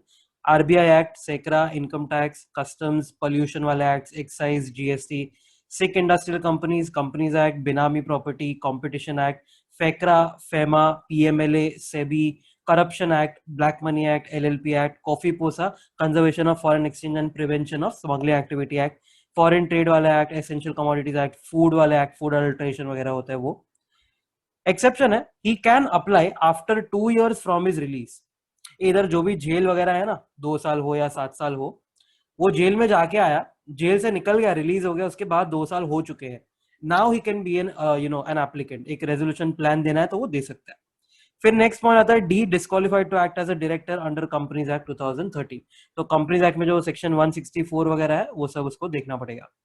फिर आता है PMC, he is a promoter, manager या इन मैनेजमेंट और in control of the corporate debtor in which the following transactions took place. मतलब तुम कोई ऐसे कंपनी के प्रमोटर, मैनेजर, कंट्रोलर हो जो कंपनी में FUPE हुआ है, फ्रॉडुलेंट, अंडरवैल्यूड, प्रेफरेंशियल या एक्सटॉर्शनेट क्रेडिट ट्रांजैक्शन हुआ है, and NCLT has passed orders against those under IBC. अच्छा, आगे हम पढ़ेंगे 40s वाले सीरीज में हम ये सब पढ़ेंगे कि फ्रॉडुलेंट, अंडरवैल्यूड, प्रेफरेंशियल, एक्सटॉर्शनेट क्रेडिट वगैरह क्या होता है, उसके ऊपर भी एक आंसर डाल के रख दिया है। तो अगर कोई कंपनी में ऐसे ट्रांजैक्शन हो रहे जोल वाले एंड एनसीएलटी ने उनके खिलाफ ऑर्डर पास किया है, तो उसके प्रमोटर, मैनेजर, कंट्रोलर ये लोग एप्लीकेंट नहीं बन पाएंगे। बट एक एक्सेप्शन है, FUPE happened before the corporate debtor was acquired by the resolution applicant as per past resolution plan, and such applicant had not contributed to FUPE। इसका मतलब क्या है कि ये जो है ना कॉर्पोरेट डेटर, ये वाला, ये कॉर्पोरेट डेटर में है ना FUPE हुआ रहेगा, ठीक है। उसके बाद शायद उसके खिलाफ CIRP भी हुआ रहेगा, कोई रेजोल्यूशन प्लान बना रहेगा पास्ट में। अब वो रेजोल्यूशन प्लान के हिसाब से ना कोई नया प्रमोटर आया था, मतलब someone had acquired this corporate debtor, and वो जो समवन है ना उसका FUPE से कोई नाता नहीं था, तो वो रेजोल्यूशन एप्लीकेंट बन सकता है। जैसे for example, let's say Reliance Communications had FUPE, Anil Ambani did not contribute to the FUPE। बाद में क्या होता पता है, रिलायंस कम्युनिकेशन का एक रेजोल्यूशन प्लान वगैरह बना रहेगा, एंड अनिल अक्वायर्ड 70% मतलब कि कंट्रोल और management of RCom after that. Now he can be a resolution applicant for anyone. मतलब तुमको ऐसा कंपलसरी नहीं है कि अगर तुम आरकॉम के प्रमोटर हो एंड आरकॉम में FUPE हुआ है तो यू आर इनएलिजिबल, नहीं। चेक करो, अगर आरकॉम में FUPE हुआ तो क्या अनिल अंबानी ने कंट्रीब्यूट किया था? नहीं। क्या उसके बाद उसने एक्विजिशन किया है स्टेक का? हाँ, कोई बात नहीं, वो बन सकता है रेजोल्यूशन एप्लीकेंट बिकॉज वो बाद में आया है। फिर आता है जी वाला पॉइंट, ग्रॉस एनपीए का जी वाला पॉइंट। तो he has given a guarantee to the creditor on behalf of a corporate debtor against whom CIRP application made by that creditor is accepted by the NCLT, and guarantee has been invoked by the creditor and is still partly or fully unpaid। घुमाया है, उसके लिए मैंने example तो लिया है, but before that just understand कि guarantee दिया है मैंने, एंड मैंने गारंटी दिया है ना तो सामने वाले ने इन्वोक भी किया है एंड मैंने रीपे नहीं किया है। whenever I give a guarantee it means that I have to repay if the other person does not pay। तो I have not repaid, simple. देखो एग्जाम्पल, मुकेश भाई मुको gave a guarantee to SBI for Reliance, मतलब Reliance पे नहीं करेगा तो मैं पे कर दूंगा, I am Mukesh Ambani. SBI initiated CIRP against RIL, but before that on one of the three loans, SBI had invoked the guarantee and Mukku did not pay. तो सिंपल है, Mukku cannot be a resolution applicant for anyone. ऐसा नहीं बोला है कि RIL के लिए applicant नहीं हो सकता, मुकेश भाई cannot be an applicant for anyone. देखो मैंने पहले बोला था कोई भी कंपनी के लिए कोई भी एप्लीकेंट हो सकता है। अगर मुझे आज मन हुआ कि समझो कोई आरकॉम जैसा कोई कंपनी है जिसका इंसॉल्वेंसी चल रहा है, तो मैं भी जाके प्लान दे सकता हूँ। Anyone can give a plan for anyone. Okay, तो यार मुकेश भाई is disqualified, he can't be a resolution applicant in any case, क्योंकि वो गारंटर था और उसने पूरा या आधा पैसा पे नहीं किया। देन पॉइंट आता है एनपीए का, at the time of submission of the plan if his account is NPA या corporate debtor of which he is a promoter or manager has its account as NPA। मतलब मेरा खुद का account NPA है if I am Anil Ambani, या फिर मैं RCom का प्रमोटर हूं तो आरकॉम का अकाउंट एनपीए है। And 1 year has elapsed from classification of that NPA till insolvency commencement date।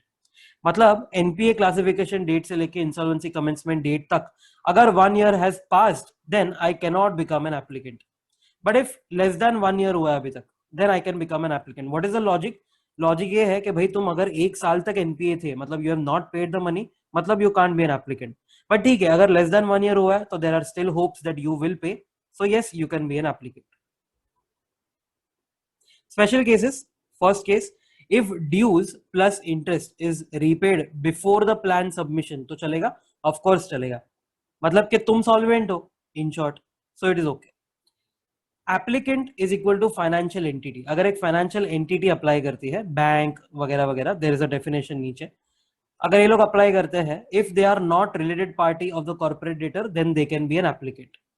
If they are related party of the corporate debtor तो नॉर्मली दे वोंट बी, और rather they can't become you know a resolution applicant। But if it is a financial creditor and it is also related due to conversion of debt to equity or debt to any convertible instrument into equity prior to the insolvency commencement date, then they can become a resolution applicant। तो चलेगा। इसका मतलब है कि अगर एक financial entity apply कर रहा है ना ये रेजोल्यूशन प्लान बनाने के लिए, तो रिलेटेड है, सॉरी नहीं रिलेटेड है तो बन सकता है, रिलेटेड है तो नहीं बन पाएगा normally. But if it is related only because कि वो शेयर होल्डर है, क्योंकि उसने ये आईसीडी के पहले डेट टू इक्विटी कन्वर्ट मारा था, या debt to any other convertible instrument which will be converted into equity, तो ऐसे कोई इंस्ट्रूमेंट में अगर तुमने डाला है तो you may be a share holder and a related party. But no, हम तुमको रिलेटेड नहीं मानेंगे and you can be a resolution applicant, कोई बात नहीं, बिकॉज तुम्हारा पैसा अटका है। फिर लास्ट केस है, if the NPA account was acquired as per past resolution plan then you can be a resolution applicant for 3 years from the approval of that resolution plan। ये पास्ट में कोई तो भी प्लान बनाया रहेगा जिसकी वजह से ये जो एनपीए अकाउंट है ना वो अक्वायर हो गया था, meaning someone has purchased that NPA. अगर किसी ने परचेज किया ना तो there are hopes of recovery, there are hopes of recovery. कभी भी कोई एआरसी अगर बाय करता है एनपीए तो होप्स होता है तो ही बाय करेगा ना, एकदम यूजलेस है तो कोई भी बाय नहीं करेगा।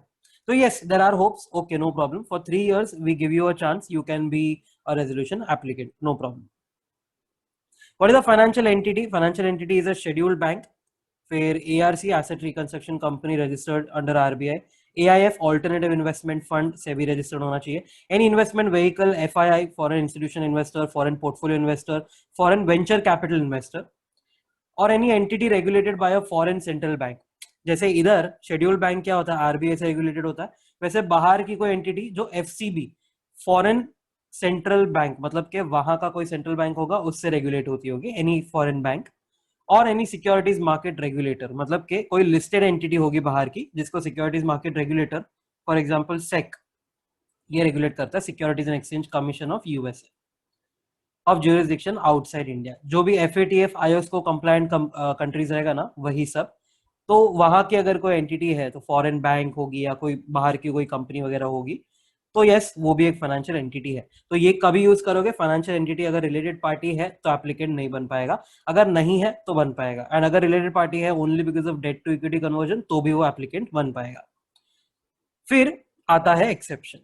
Points C2 and D. C2 was for conviction and D was for disqualified director. तो normally what we had studied was कि if you are a convict 2 years या 7 years का जेल वाला या फिर disqualified to be a director, तो in that case you can not be a resolution applicant.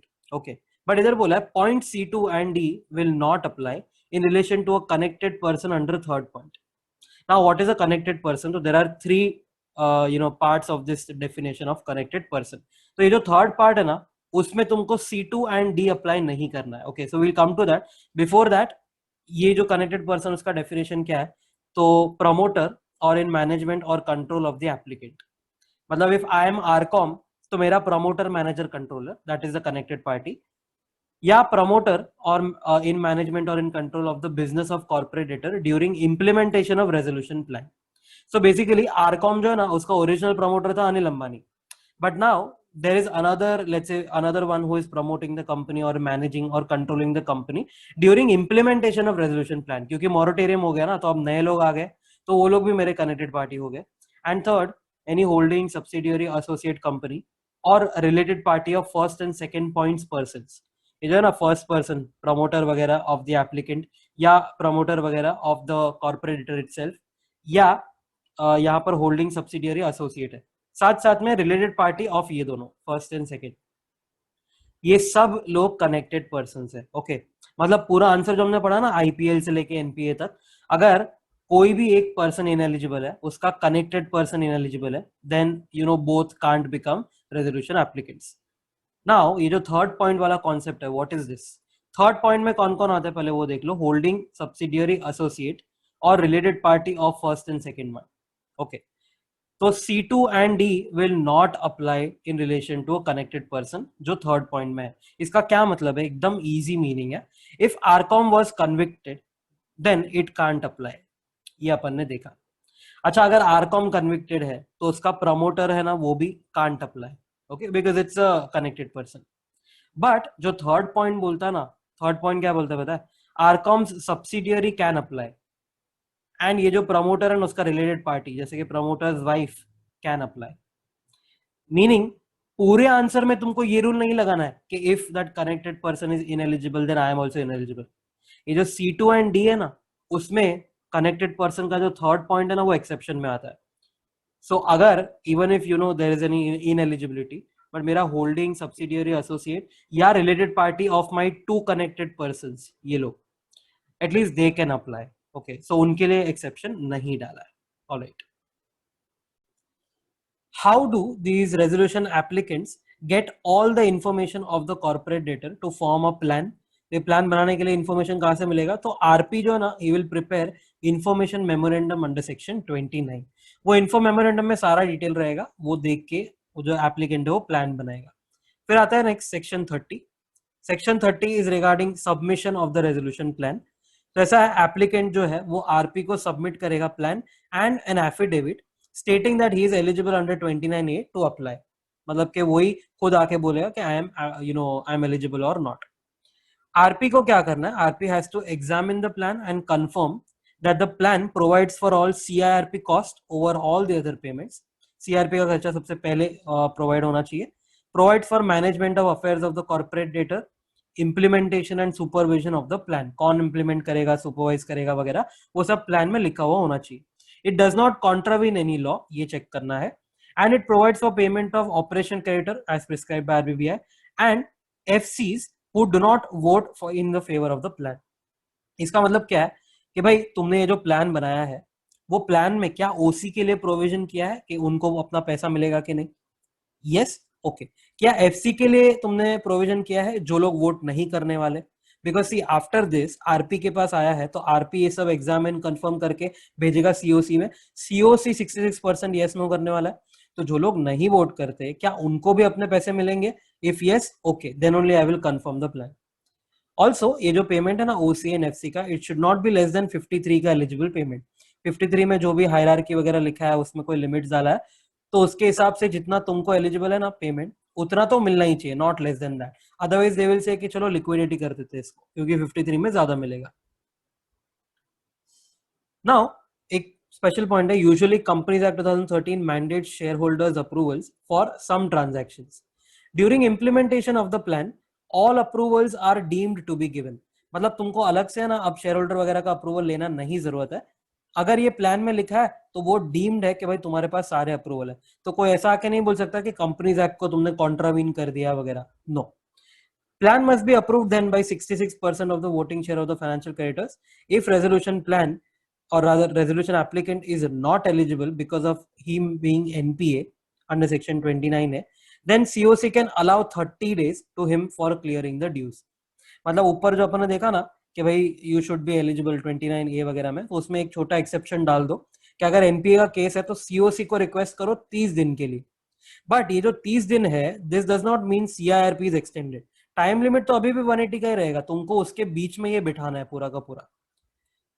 फिर resolution applicant जो है, क्या वो मीटिंग में आ सकता है? Yes, can attend. क्या वो वोट कर सकता है? नहीं, but can vote if he is a financial creditor also.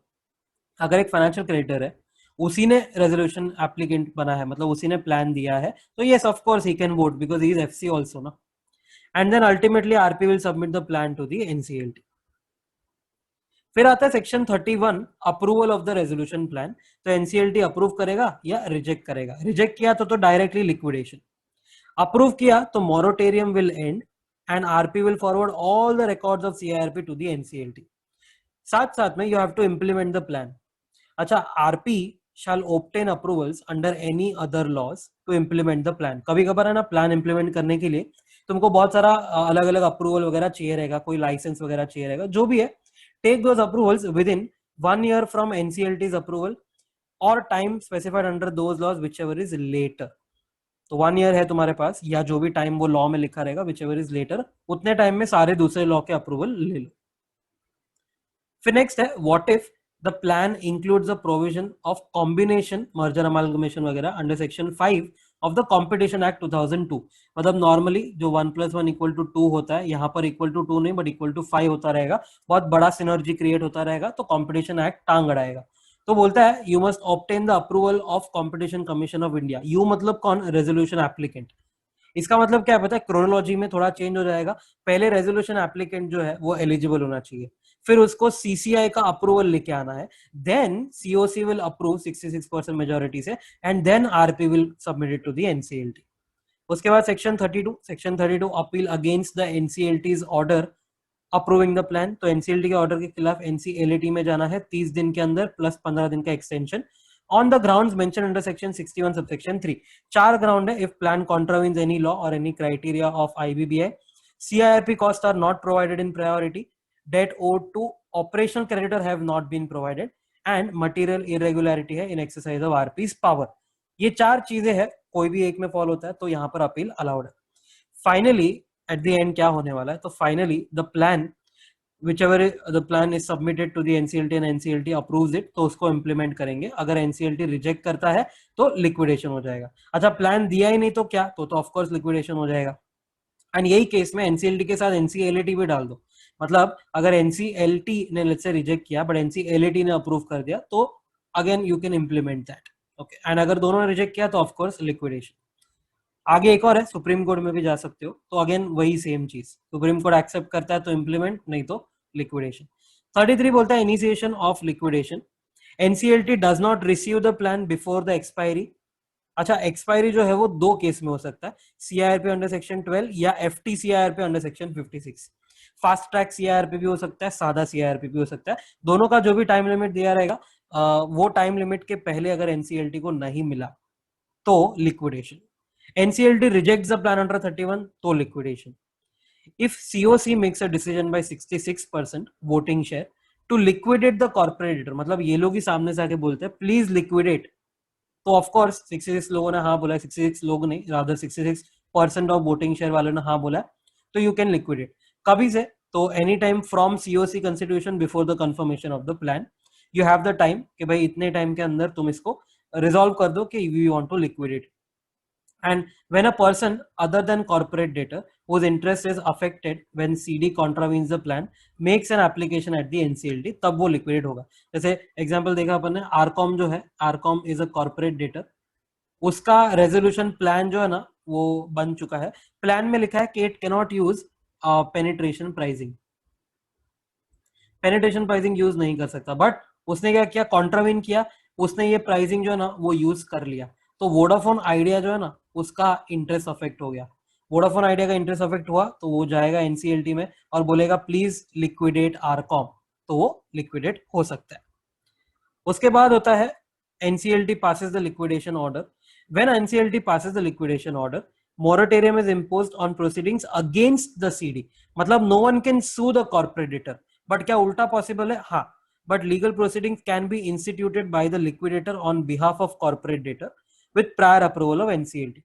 मतलब क्या एक कॉर्पोरेट डेटर जिसका अभी लिक्विडेशन चल रहा है, फॉर एग्जांपल आरकॉम, क्या आरकॉम किसी को सू कर सकता है? डेफिनेटली उसका लिक्विडेटर करेगा उसके बिहाफ पे, but only after approval of NCLT. But no one can sue RCom, तो against CD not allowed, but CD can initiate, no problem. क्या आरकॉम सीआईआरपी शुरू कर सकता है दूसरे कॉर्पोरेट डेटर के खिलाफ? तो यस, वो भी चलेगा। वो अपन ने सेक्शन 11 के एक्सेप्शन में पढ़ा था कि एनी सीडी जिसका सीआईआरपी अभी अभी खत्म हुआ ना लास्ट 12 महीने में, वो नॉर्मली इनएलिजिबल है, but it can still sue any other CD. तो आरकॉम कोई दूसरे कॉर्पोरेटर के खिलाफ सीआईआरपी वगैरह शुरू कर सकता है अगर आरकॉम ने उसको पैसे दिए होंगे तो। Assets of CD vest in a liquidation estate, तो लिक्विडेशन ऑर्डर के बाद एक लिक्विडेशन एस्टेट बनता है, सारे एसेट्स उसमें वेस्ट हो गए। And this order will be a deemed notice of discharge to all officers, employees, workers वगैरह, except if the business is continued under liquidation. जैसे SBI home finance, SBI home finance 2008 में liquidate, liquidation का order वगैरह आ गया, अभी तक 2020 तक वो लिक्विडेट ही हो रहा है। तो उसका मतलब ये है कि बिजनेस इज बीइंग कंटिन्यूड, तो कोई बात नहीं, कंटिन्यू हो रहा है, क्योंकि अब तक है ना एसेट से रिकवरी नहीं हो रहेगा। होम लोन है ना, तो लंबे लंबे होते हैं, तो जब तक एसेट रिकवरी नहीं हो रहा तब तक शायद धंधा शुरू रहेगा, चालू रहेगा। तो इन दैट केस एम्प्लॉइज वगैरह will not be discharge, but yes other than that discharge हो चुके हैं, वो डीम्ड नोटिस है। फिर आता है सेक्शन 34, अपॉइंटमेंट ऑफ लिक्विडेटर। तो नॉर्मली है ना आरपी जो है वही लिक्विडेटर बनेगा। RP appointed for CRP shall act as liquidator by submitting a written consent to the NCLT. Exception है, NCLT can of course replace him by any other liquidator, तो ultimate choice is with the NCLT. and all powers of BOD, KMP, partners, etc. will cease and vest in the liquidator. But now liquidator जो है वही सब कुछ करने वाला है। Every other officer वगैरह will report to the liquidator, वही का वही सब हो जाएगा। Who can be a liquidator? तो अलग से लिखा है, regulations में डाला है इसको। Who can be a liquidator? Liquidator must be independent. He should be eligible to be independent director of CD. He should not be related party of CD, and he has not been an employee, proprietor, partner of the firm of auditors or any legal firm. अच्छा, जब भी अपन ऊपर पढ़ रहे थे RP का, तो RP के केस में यहाँ पर वो 3 इयर्स वाला रूल, लीगल फर्म के लिए 5% वाला वगैरह वो सब था। यहाँ पर ऐसा कुछ भी नहीं है, सिर्फ इतना बोला है that this person has not been an employee, proprietor, partner of any such firm. Okay. फिर नेक्स्ट आता है section 35। Section 35 is regarding powers of liquidator. Liquidator के पास क्या क्या पावर है? Verify the claims of creditor, जो मांगने वाले लोग हैं उनका क्लेम वेरीफाई करो। Carry out the business of corporate debtor for its beneficiary liquidation, मतलब कि लिक्विडेशन के बेनिफिट के लिए वो जो धंधा है वो कैरी ऑन करो तुम। Take custody of corporate debtors asset, property, effects, actionable claims, सारे के सारे assets, not just fix asset, not just debtors वगैरह, सारे के सारे एसेट्स का कस्टडी ले लो। Evaluate assets and property of the corporate debtor. Make a progress report of the corporate debtor, कि भाई देखो एसेट्स में क्या चेंजेस हो रहा है, क्या प्रॉफिट हो रहा है कि नहीं, because during liquidation also the business might be running. तो एक पूरा plus and minus, cash inflow, cash outflow, जो भी है, मेक अ प्रोग्रेस रिपोर्ट कि भाई कैसे इसका लिक्विडेशन जा रहा है। Almost all the powers are similar to what IRP and what RP had, वही सब है, क्लेम वेरीफाई करो, कस्टडी लो, धंधा चलाओ वगैरह वगैरह। 36 लिक्विडेशन एस्टेट बनेगा, वेरी इंपॉर्टेंट फॉर लिक्विडेशन। एक पूल बनने वाला है, एक पूल या फिर एक कलेक्शन बनने वाला है of all your assets, basically जो भी रिसीवेबल्स होता है ना वो सब। तो liquidation estate is formed by the liquidator and it comprises of all the assets including the following. थोड़े इंक्लूडिंग में है, थोड़े एक्सक्लूडिंग में। क्या क्या इंक्लूड होएगा ये एस्टेट में? तो assets over which CD has ownership rights whether in possession और नॉट, बेसिकली जो ओन करता है। Shares held in a subsidiary, tangibles या इंटैंजिबल एसेट्स, ये सब मेरे एसेट्स हो गए, तो वो सब पूल में जाएगा. Asset of corporator in respect of which secured creditor has relinquished security interest. इसका मतलब क्या होता है पता है? मैंने एसबीआई के साथ समझो कोई कोलाटर रखा रहेगा, तो वो सिक्योर्ड लोन हो गया. अब एसबीआई क्या बोलता है पता है? कि मुझे है ना मेरा सिक्योरिटी इंटरेस्ट जो है वो एक्सरसाइज नहीं करना है. एक्सरसाइज नहीं करना मतलब क्या? सरफेसी वगैरह यूज नहीं करना होगा. एसबीआई वुड वेट कि ठीक है लिक्विडेशन होएगा ना, उसके बाद मुझे मेरा पैसा मिल जाएगा. तो अगर उसने रिलिंक्विश कर दिया, मतलब कि अपना राइट जो था ना सरफेसी वगैरह का, वो गिव अप कर दिया, तो वो एसेट भी पूल में चला जाएगा. अगर वो गिव अप नहीं करता है तो सेक्शन 52 आगे हम पढ़ेंगे. सेक्शन 52 में उसको राइट दिया जाएगा एक बार कि भाई तेरे को सरफेस ही वापरना है तो तू वापर ले. So will come to that later. But अगर रिलिंक्विश नहीं, अगर रिलिंक्विश कर दिया है, मतलब गिव अप कर दिया है, तो फिर वो पूल में चला जाएगा एसेट. अगर समझो गिव अप नहीं किया है और उसने वो राइट यूज कर लिया, तो फिर वो खुद अपना जो एसेट है वो लेके चला जाएगा.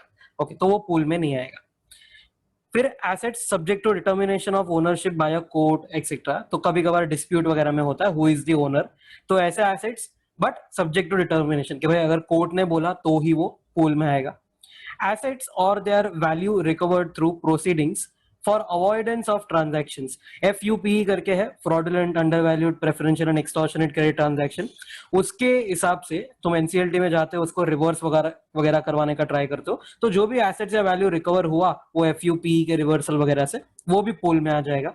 And any property etcetera belonging to और vested in the corporate debtor at insolvency commencement day. Basically वही है, सेम पॉइंट बोल रहा है यहाँ पर कि जो तुम्हारा ओनरशिप था वही का उसी का बात हो रहा है. जो भी प्रॉपर्टी वगैरह है तुम में बिलोंगिंग होता है, that will be considered for this pool. And last but not the least, अगर ये सारे एसेट्स, ये जितने भी एसेट्स है, अगर ये एसेट्स को मैंने बेचा तो पैसा किधर जाएगा? वो भी ये पूल में ही रहेगा. मतलब all proceeds of liquidation whenever realise, मतलब जो भी एसेट्स है वो भी पूल में है, एसेट बिका तो कैश आया वो भी पूल में. And later we will distribute as per section 53 में एक वाटरफॉल डिस्ट्रीब्यूशन स्ट्रक्चर पढ़ेंगे. एक्सेम्पशंस या एक्सक्लूजन, ये एस्टेट में कौन सा चीज नहीं आएगा? तो assets owned by others but in corporate debtors possession, जैसे कि ट्रस्ट, बेलमेंट या यूज के लिए उसने रखा रहेगा, रेंट पे लिया रहेगा वगैरह. Including any sums due to workman और employees from PF, PF GF, provident fund, pension fund या ग्रेचुइटी फंड के जो भी अमाउंट्स होते हैं which are ultimately going to go to the workman, तो वो तुम्हारे एसेट्स नहीं है, वो वर्कमैन को जाने वाला है. इनफैक्ट वो तुम्हारा लायबिलिटी है, तो वो पूल में नहीं जा सकता क्योंकि वो अकाउंट का जो ओनरशिप है वो एम्प्लॉइज का है. फिर collateral assets held by financial service providers, ये अगर मैंने कोई सिक्योरिटी रखा है एसबीआई के पास, तो क्या वो एस्टेट में आएगा? नहीं, क्योंकि वो एसबीआई का. बट हाँ, अगर उसने रिलिंक्विश किया ना सिक्योरिटी इंटरेस्ट, तो वो इंक्लूड हो जाएगा, जो हमने अभी ऊपर पढ़ा. फिर एसेट्स ऑफ सब्सिडियरी, ये सब्सिडियरी का एसेट्स थोड़ी मैं ले सकता हूँ मेरे कंपनी में. मेरा सब्सिडियरी है ना, उसमें मैंने जो शेयर्स होल्ड किया है ना, वो पूल में आ जाएगा because it is my asset. But मैंने सब्सिडियरी में इन्वेस्ट किया, सब्सिडियरी ने आगे एसेट्स लिए है, तो वो एसेट्स तो कभी भी ये एस्टेट में नहीं आएगा. फिर personal assets of shareholders और partners, of course this is also not possible. And assets subject to set off between corporate debtor and any creditor mutually. अगर ऐसा कोई भी एसेट होता है जो कॉर्पोरेट डेटर और अपना क्रेडिटर म्यूचुअली सेट ऑफ कर लेता है कि भाई ठीक है ये लोन के बदले ये एसेट और समथिंग लाइक दैट, तो those types of assets will not be considered for the estate. Section 38 consolidation of claims. Consolidation of claims का मतलब क्या होता है पता है? एक कलेक्शन बनाने का अपने को, उसके लिए प्रोसीजर वगैरह दिया है कि liquidator shall receive the claims of creditors within 30 days from commencement of liquidation. Liquidation commencement किधर हुआ था? 33, सेक्शन 33 में हुआ था ना. तो 33 में जब भी कमेंसमेंट हुआ, वहां से 30 दिन के अंदर क्लेम्स आ जाने चाहिए. Financial creditors must provide the record of claim with the information utility and must submit the claim as operational creditor if not recorded on IU. IU पे recorded है तो normal तुम FC हो, अगर IU पे recorded नहीं है तो हम तुमको OC मान लेंगे. It makes no difference, FC हो या OC हो. अब liquidation में आके it makes no difference क्योंकि priority तो already set है कि पहले इसको जाएगा, दूसरा इसको जाएगा, तीसरा इसको जाएगा. And they can withdraw the claim in 14 days. जब से उसने सबमिट किया ना, वहां से 14 दिन मिलता है, अगर विड्रॉ करना है तो कर लो. अगर एक पर्सन एफसी प्लस ओसी दोनों है, then it must submit separate claims, financial का अलग एंड ऑपरेशनल डेट का अलग. फिर सेक्शन 39 आता है 39 बोलता है liquidator will have to verify the claims and ask for documents वगैरह, मतलब अपनी जानकारी के लिए सब डॉक्यूमेंट्स वगैरह लेके रखो, वेरीफाई करो कि सच है कि नहीं। सेक्शन 40 बोलता है लिक्विडेटर शैल एडमिट और रिजेक्ट द क्लेम्स फुल्ली और पार्टली, उसके पास पूरा का पूरा राइट है। तो liquidator shall communicate in 7 days from acceptance और rejection to the creditor as well as the corporate debtor. Creditor आके बोलता है कि भाई मेरा इतना पैसा लेने का बाकी है, तो लिक्विडेटर बोलता है नहीं मैंने रिजेक्ट कर दिया है। तो जो भी है रिजेक्ट किया है तो 7 दिन के अंदर उसको कम्युनिकेट कर दो। क्या कोई भी इसमें से एक अपील कर सकता है? यस, एनसीएलटी में जा सकता है इन 14 days अंडर सेक्शन 42। उसके बाद आते हैं अवॉइडेंस ट्रांजैक्शंस, एफयूपी। तो fraudulent under 49, under valued under 45, preferential under 43 and extortionate credit under section 50। Section 43 जो है प्रेफरेंशियल ट्रांजैक्शंस, मीनिंग क्या होता है? प्रेफरेंशियल ट्रांजैक्शन मतलब किसी को झूठ मूठ का तुमने प्रेफरेंस दिया। फॉर एग्जांपल प्रायोरिटी में ना पहले सिक्योर्ड को मिलता है उसके बाद अनसिक्योर्ड को मिलता है, पहले सिक्योर्ड को मिलता है उसके बाद अनसिक्योर्ड को मिलता है, तो कोई चोरी कर सकता है, कोई बोल सकता है कि समझो अगर 2 अनसिक्योर्ड है तो जो सेकंड वाला अनसिक्योर्ड है ना उसको मैं ऐसे ही टाइम पास के लिए ना एक सिक्योरिटी दे दूंगा ताकि वो क्या बन जाए, सिक्योर्ड बन जाए, उसके साथ सेटिंग कर लूंगा। क्योंकि अगर वो अनसिक्योर्ड रहेगा शायद पैसे नहीं मिलेंगे, बट सिक्योर्ड है तो देर आर गुड चांसेस उसको पैसे मिल जाएंगे। तो ऐसा कुछ भी किया, in this case that will be preferential transaction, इसको वॉइड वगैरह डिक्लेयर किया जा सकता है। तो ट्रांसफर ऑफ प्रॉपर्टी और interest in property of the corporate debtor for the benefit of a creditor, surety, guarantor, any existing financial creditor, operational creditor or any liability, मतलब कि बेसिकली किसी को भी तुम ट्रांसफर करो, कोई भी टाइप के क्रेडिटर को ट्रांसफर करो, such that the transferee gets preference under section 53। मतलब एक ऐसे क्रेडिटर को तुम ट्रांसफर करो प्रॉपर्टी जिससे उसको प्रेफरेंस मिले। मतलब बेस्ट एग्जांपल है अनसिक्योर्ड वाले को तुम प्रॉपर्टी दे दो, वो गारंटी क्या, वो कोलैटरल वगैरह दे दो ताकि वो सिक्योर्ड बन जाए। It excludes transfer in ordinary course of business, it excludes transfer in pursuance of a court order, court order ने बोला था ये कोलैटरल रखो तो ठीक है। Transfer of security interest of any property acquired by the corporate debtor in pursuance of a security agreement registered on the IU within 30 days after receiving the possession of the property। ये वाला point थोड़ा complicated, इसको ध्यान से समझने का, इसमें एक क्रोनोलॉजी छुपा है। पहले तो ये बोल रहा है you have transferred security interest of any property which you have acquired, but acquire कभी किया? एक सिक्योरिटी अग्रीमेंट के द्वारा, which is also registered on IU। मतलब सिक्योरिटी अग्रीमेंट में एंटर करो, उसका मतलब क्या है कि भाई मैंने लोन लिया है, अब मैं एक एसेट बाय कर रहा हूं। फॉर एग्जाम्पल एक कार लोन है, कार लोन के लिए क्या होता है पता है? पहले तुमको पैसा मिलेगा लोन का, उसके बाद तुम कार खरीदोगे और फिर यही कार कोलैटरल रह जाएगी। तो एक सिक्योरिटी अग्रीमेंट के हिसाब से अगर तुमने ये एसेट बाय किया एंड उसका जो पोजेशन मिला उसके विद इन 30 days वो रजिस्टर वगैरह तुमको करना है IU पे एंड ये सिक्योरिटी का इंटरेस्ट ट्रांसफर हो जाएगा, तो दैट इज ओके, ये चल जाएगा। मतलब these are not preferential transactions, these are all valid and legitimate, ordinary course, court order, या फिर तुमने कोई ऐसा सिक्योरिटी इंटरेस्ट ट्रांसफर किया एज पर अग्रीमेंट। अब होगा क्या इसका? तो आरपी या लिक्विडेटर, अगर समझो लिक्विडेशन शुरू नहीं हुआ है तो आरपी, या फिर लिक्विडेशन शुरू हो गया तो liquidator shall apply to NCLT to declare it void etcetera. Void हो सकता है, रिवर्स हो सकता है, वगैरह वगैरह। A preference is deemed to be given if, अब इसका मतलब ये है कि भाई हम कभी ऐसा मानेंगे कि प्रेफरेंस दिया है, तो if it is given to a related party other than employee, then during 2 years preceding the insolvency commencement date. If it is given to anyone other than a related party, then it will be during 1 year preceding the insolvency commencement date। मतलब ऐसा नहीं है कि 10 साल पहले को transaction किया था तो तुम उसको अभी आके बोलते हो कि प्रेफरेंशियल है, नहीं, सिर्फ लास्ट 2 साल या लास्ट 1 साल का ही तुमको देखना रहेगा। लास्ट 2 साल का कभी देखने का? If it is given to a related party other than employee, and उसके अलावा जो भी है उसके लिए लास्ट 1 ईयर का देखने का। अगर समझो मैं ये वाले केस में फॉलो होता हूँ, अदर देन रिलेटेड पार्टी को मैंने प्रेफरेंस दिया, तो मैं सिर्फ आईसीडी के लास्ट 1 ईयर उसी का पीरियड में चेक करूंगा प्रेफरेंशियल हुआ है कि नहीं। फिर आता है section 45 under value transactions. Under value transactions का मीनिंग है corporate debtor makes a gift to any person और corporate debtor transfers assets for a consideration significantly less than the consideration provided by CD।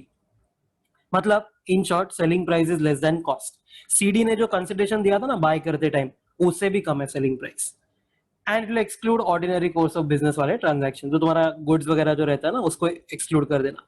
तो ये होता है under value transaction का meaning. Period almost similar है, but इधर employ वाला exception नहीं डाला है। तो directly transaction with related party है तो लास्ट 2 साल प्रीसीडिंग द आईसीडी।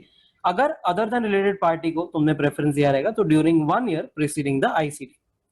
RP या liquidator shall apply at NCLT to declare such transactions as void and to reverse those.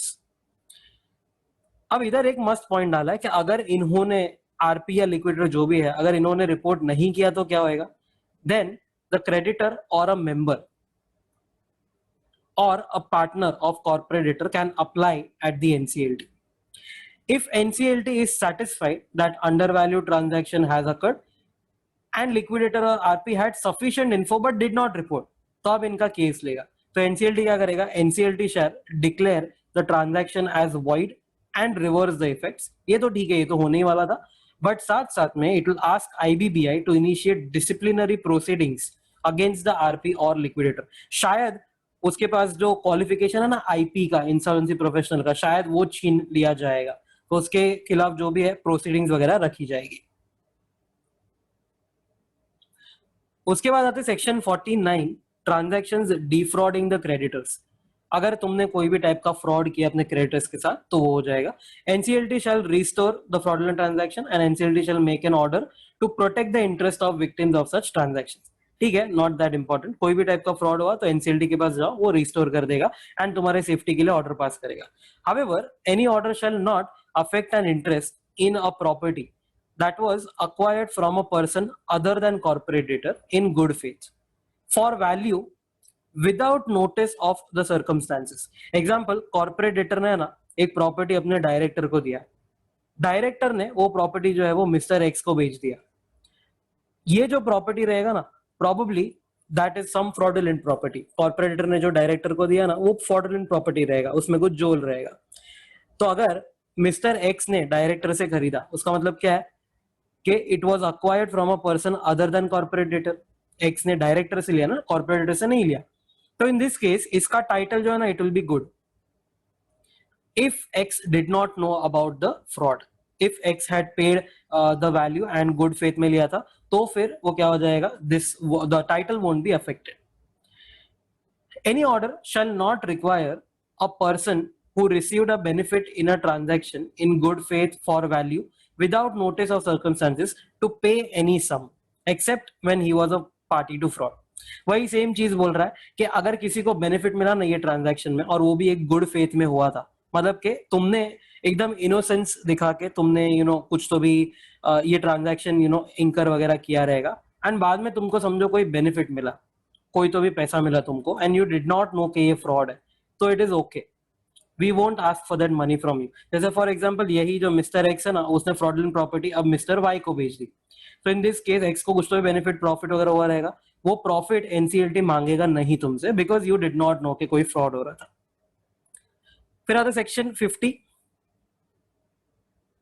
Section 50 is regarding extortionate credit transactions where a corporate debtor has been a party to extortionate credit transaction including receipt of financial or operational debt during 2 years preceding the ICD।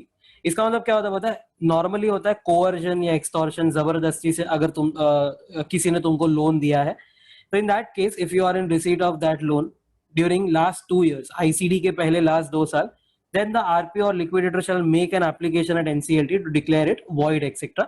if such transactions require exorbitant payments to be made by the CD। मतलब ऐसा जबरदस्ती का कोई तो भी date वगैरह अपने को लेना पड़ा जिससे एक्सॉर्बिटेंट पेमेंट भी होने वाला है। इफ दैट हैपेंस, जबरदस्ती से, कोवर्जन वगैरह से, तो आरपी या लिक्विडेटर को अगर पता चला तो वो एनसीएलटी जा सकता है। एनसीएलटी में रिस्टोर और सेट असाइड और मॉडिफाइड अंडर सेक्शन 51। ओके, इसके बाद आएगा सेक्शन 52 सिक्योर्ड क्रेडिटर इन लिक्विडेशन प्रोसीडिंग्स। सिक्योर्ड क्रेडिटर कौन है? सिक्योर्ड क्रेडिटर उसने कॉर्पोरेट डेटर को एक लोन दिया है और सामने कुछ तो भी गिरवी मिला रहेगा उसको। अब सिक्योर्ड क्रेडिटर को 52 में आके एक मौका दिया है। मौका क्या दिया है कि भाई क्या तुमको ईएसआई करना है? ईएसआई मतलब enforcement of security interest. SARFAESI वगैरह यूज करके तुमको वो एसेट का पोजीशन लेना है, उसको सेल करना है, उसको उसके लिए कोई मैनेजर वगैरह अपॉइंट करना है, ये सब करना है तुमको, उसके लिए ऑप्शन दिए। तो 52 says secured creditor in a liquidation proceeding. Finally, the secured creditor is given a right to enforce the security interest. मतलब it can enforce, realize, settle, compromise, etc. as per law. For example, surface he use कर लेगा वो. If it faces any resistance या opposition from the corporate debtor or any connected person regarding possession, sale or disposal, then it may apply at NCLT.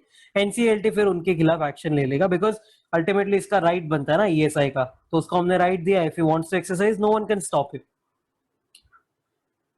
फिर आता है numbers. तो example, debt due to secured creditor सिर्फ 2 करोड़ है, but secured asset का value है समझो 2.5 crore, 2.5 crore.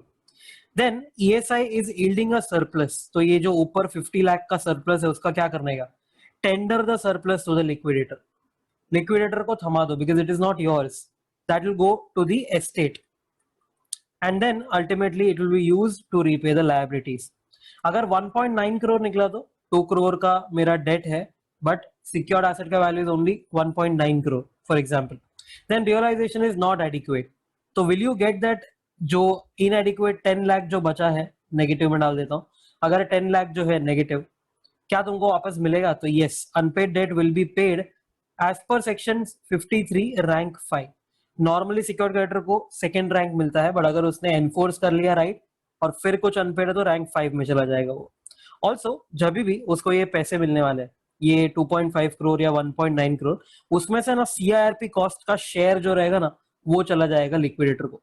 For example समझो टोटल लायबिलिटीज या टोटल डेट जो है वो 10 करोड़ का है, उसमें से सिक्योर्ड वाले का जो है दैट इज 2 करोड़, और लेट्स टेक 1 करोड़। मतलब टोटल जो मेरा लायबिलिटीज है वो 10 करोड़ है, उसमें से सिक्योर्ड वाले का समझो 1 करोड़ है, मतलब कि 10% ऑफ लायबिलिटीज फॉर एग्जाम्पल। तो अगर CIRP कॉस्ट का शेयर जो है, समझो CIRP कॉस्ट में टोटल लेता हूं 1 लाख, उसमें से इसका शेयर जो है 10%, मतलब के 10,000। तो ये जो 10,000 है, ये 10,000 पहले जाएगा लिक्विडेटर को टुवर्ड्स CIRP कॉस्ट। बिकॉज देखो, अगर नीचे डिस्ट्रीब्यूशन ऑफ एसेट 53 में देखोगे तो फर्स्ट प्रायोरिटी पे CIRP कॉस्ट जाना चाहिए। तो कोई भी एसेट बिके, it has to go towards CIRP। तो वही बोला यहाँ पर, from realisation of proceeds secured creditor must transfer its portion of CIRP cost to the liquidator. मतलब CIRP कॉस्ट समझो 1 लाख का है, तो उसका शेयर है 10%, तो 10,000 समझो उसका शेयर है। सो आउट ऑफ 2.5 या 1.9 crore, what ever the cases, ज्यादा हो या कम हो, the secured creditor must pay 10,000 to the liquidator. इसका मतलब ये नहीं है कि उसके पॉकेट से जा रहा है, he will get that later, no problem. But कैसा है कि अगर तुम कुछ भी बेचते हो तो first thing that will go towards CIRP cost, so उसका जो भी परसेंटेज शेयर है that will go towards CIRP cost. ऐसा नहीं बोला है कि अपने पॉकेट से दे रहा है वो। ओके, फिर आता है 53 distribution of assets, waterfall priority structure बोलते हैं इसको। First rank CIRP cost as defined under 5 subsection 13। इसमें क्या क्या था? तो RP का फीस था, फिर RP ने जो धंधा चलाने के लिए खर्चा किया, government expenses and interim finance cost या उसका इंटरिम फाइनेंस का प्रिंसिपल जो भी है वो सब जाएगा पहले CIRP कॉस्ट। फिर आता है लिक्विडेशन कॉस्ट। लिक्विडेशन कॉस्ट जो है उसका मतलब होता है the expenses incurred by liquidator to run the business या to liquidate the company। इसमें याद करना, अपन नीचे एक नोट भी डाला है, this won't include liquidator का प्रोफेशनल फी, उसका ट्रीटमेंट एकदम ही अलग होने वाला है, वो रैंक 1 में कवर्ड नहीं है। फिर सेकंड रैंक पे आते हैं equal ranking, pari passu ranking आता है 2 जन में। Workman dues for 24 months prior to the liquidation commencement and secured creditor if security is relinquished. Security relinquish मतलब क्या? उसने सरफेस यूज नहीं किया, उसको जब भी हमने 52 में राइट दिया था उसने यूज नहीं किया, तो उसको सेकंड रैंक। फिर third, wages and unpaid dues owed to employees other than workmen for last 12 months prior to the liquidation commencement। फिर आता है फोर्थ, उसमें आता है financial debt owed to unsecured creditor या शॉर्ट में अनसिक्योर्ड फाइनेंशियल क्रेडिटर, ऑपरेशनल नहीं आएगा, ओनली फाइनेंशियल। फिफ्थ में आएगा equal ranking amount due to CG, SG, consolidated fund of India या स्टेट, इसमें सारी पेनल्टीज वगैरह जाती है with respect to 2 years prior to the liquidation commencement. And साथ साथ में सिक्योर्ड क्रेडिटर आएगा amount unpaid after enforcing security interest under 52। ऊपर अपने पढ़ा था ना, ऊपर उसको मौका दिया था सिक्योरिटी जो भी तुम्हारा इंटरेस्ट है वो एक्सरसाइज कर लो, बट अभी भी उसका अनपेड था तो वो रैंक 5 में आ जाएगा। उसके बाद 6, 7 और 8 तो इजी है। 6 में सब बचा कुचा कचरा आ जाएगा, एनी अदर रिमेनिंग डेट और dues, example audit fees outstanding, ऊपर किधर भी नहीं था तो इधर आ जाएगा। या फिर 2, 3 और 5 रैंक में beyond 24 months, beyond 12 months, beyond 2 years जो था वो वाले आ जाएंगे। इसमें बी केयरफुल, लिक्विडेशन का कमेंसमेंट जो डेट है, लिक्विडेशन कमेंसमेंट किधर होता है तो 33 या तो 59 में होता है। 33 में क्या होएगा तो नॉर्मल लिक्विडेशन, 59 में वॉलेंट्री लिक्विडेशन। जब भी ये शुरू होने वाला है प्रोसीडिंग, उसके 24 मंथ्स पहले देखना है तुमको, मतलब लास्ट 24 मंथ्स। अगर क्वेश्चन में तुमको 30 मंथ्स दिया है तो जो शुरू के 6 महीने है ना, इसको तुम रैंक 6 में डालोगे, एंड जो 24 मंथ्स है उसको तुम डालोगे रैंक 2 में। सो बी केयरफुल ये। तो तुमको लिक्विडेशन डेट के पहले वाला देखना है, फिर प्रेफरेंस शेयर होल्डर्स, फिर इक्विटी शेयर होल्डर्स, नहीं तो partners of the corporate debt. देखो लिक्विडेटर फीस का क्या सीन है। Fees payable to the liquidator will be deducted proportionately from proceeds payable to each recipient. तुम हर एक रेसिपिएंट को कुछ ना कुछ देते जाओगे ना, उसमें से काटना है फीस। तो लिक्विडेशन कॉस्ट जो था, that was cost incurred by liquidator during liquidation, इसको रैंक 1 दिया। बट लिक्विडेटर का फीस जो प्रोफेशनल फीस होता है उसका कोई भी रैंक नहीं है। तो जब भी वो किसी को पेमेंट करेगा ना, उसमें से वो प्रोपोर्शनेटली उतना काट लेगा। फॉर एग्जाम्पल है, समझो लायबिलिटीज जो ना टोटल वो है लेट्स से 10 करोड़ की, उसमें ना ये लिक्विडेटर का फीस है, हाइपोथेटिकली ज्यादा ले लेता हूँ, चलो 1 करोड़ लेता हूँ, ठीक है। इसका मतलब क्या है पता है, एसेट्स तुमको है ना 11 करोड़ के बेचने पड़ेंगे एटलीस्ट।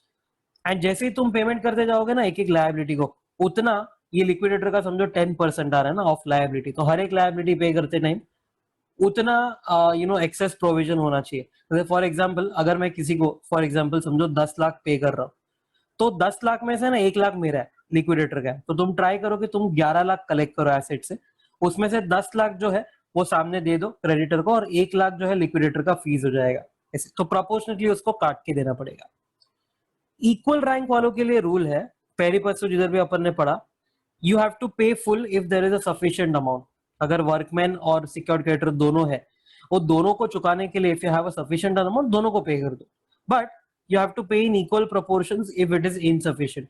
अगर अमाउंट सफिशिएंट नहीं है तो दोनों को इक्वली दे दो, पेरी पस्सू वालों को।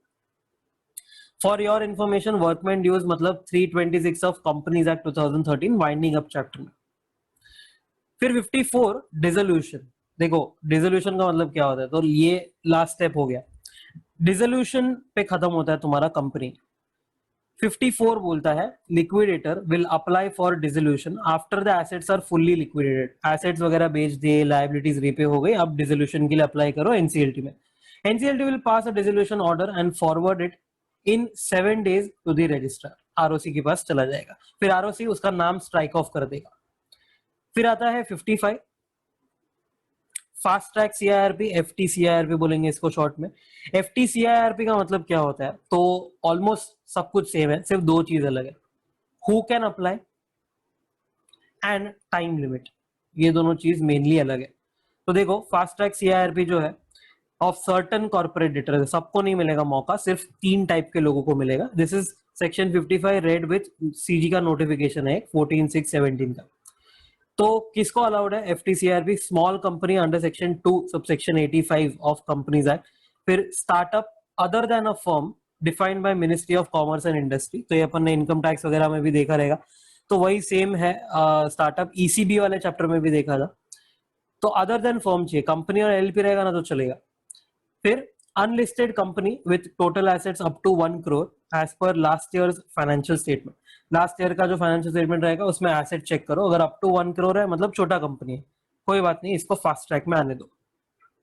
सेक्शन 56 टाइम लिमिट बताता है, तो 90 डेज का टाइम लिमिट है, प्लस 45 डेज का एक्सटेंशन मिलेगा ओनली वंस, एक ही once in a lifetime opportunity है, on application made by RP if instructed by resolution passed by 75% of voting share of COC। अब इसमें 66 नहीं है, ऊपर जब अपन ने नॉर्मल पढ़ा था ना 180 + 90, उसमें 66 था, इधर 75% का तुमको वोट चाहिए रहेगा, तब जाके आरपी को लोग इंस्ट्रक्ट कर पाएंगे कि भाई तू जा एनसीएलटी में एंड 90 + 45 करके ला। ओके उसके बाद 57 मैनर ऑफ इनिशिएटिंग FTCIRP। तो application at NCLT by a creditor और कॉर्पोरेटर, क्रेडिटर ऑफ कॉर्पोरेटर और बाय कॉर्पोरेटर इटसेल्फ, मतलब क्रेडिटर करे या फिर मैं खुद कर लूं चलेगा। Submit proof of evidence of default as per information utility और एनी अदर मींस, खाली एविडेंस दे दो। CRP procedure shall mutandis apply for FTCIRP, जो पहले तुमने पढ़ा है ना वही सेम यहाँ पर अप्लाई कर देने का। फिर आता है 59 is voluntary liquidation of corporate persons. Voluntary liquidation का मतलब क्या होता है, तो सुसाइड, तुम खुद को ही बंद करवा रहे। वॉलेंट्री लिक्विडेशन जो है ना, it's a very good process, a very fast process. NCLT के पास ज्यादा पावर नहीं दिया है, यहाँ पर तुम ही को अंदर अंदर से लाना है। तुम्हारे डायरेक्टर्स डिक्लेरेशन देंगे, एफिडेविट देंगे, तुम्हारे शेयर होल्डर स्पेशल रेजोल्यूशन वगैरह देंगे। तो ज्यादातर बोलते हैं ना कंपनी का काम है, इसमें ज्यादातर एनसीएलटी का काम नहीं है। So voluntary liquidation of corporate person अपने लिए एक सिर्फ कंपनी है सिलेबस में, company as well as LLP दोनों होता है ना कॉर्पोरेट में, तो एलएलपी में लिखा है एज प्रिस्क्राइब, तो वो अपने सिलेबस में नहीं है। Who can apply? Corporate person who has not committed a default. This is the distinguish between voluntary liquidation and CIRP. CIRP में default चाहिए था, यहाँ पर voluntary liquidation में default नहीं चाहिए। और a company whose AOA specified a fixed period or event, तुम्हारे आर्टिकल्स में लिखा है कि भाई ये कंपनी जो है वो 10 साल बाद बंद हो जाएगी, या फिर उसमें ऐसा लिखा रहेगा कि ये इवेंट हुआ ना, लेट्स से 1 करोड़ का लॉस हुआ ना, तो कंपनी बंद, तो ऐसे कंपनी बंद हो जाएगी। फिर आता है प्रोसीजर। अच्छा एक और चीज यहाँ पर गौर करना, ये 59 में वॉलंटरी लिक्विडेशन बोला, ये क्या होता है, नॉट कमिटेड अ डिफॉल्ट। अच्छा अगर मैंने डिफॉल्ट किया है और मुझे चाहिए कि मैं बंद हो जाऊं, तो क्या करने का, तो फिर तुम 33 में लिक्विडेट हो जाओ ना।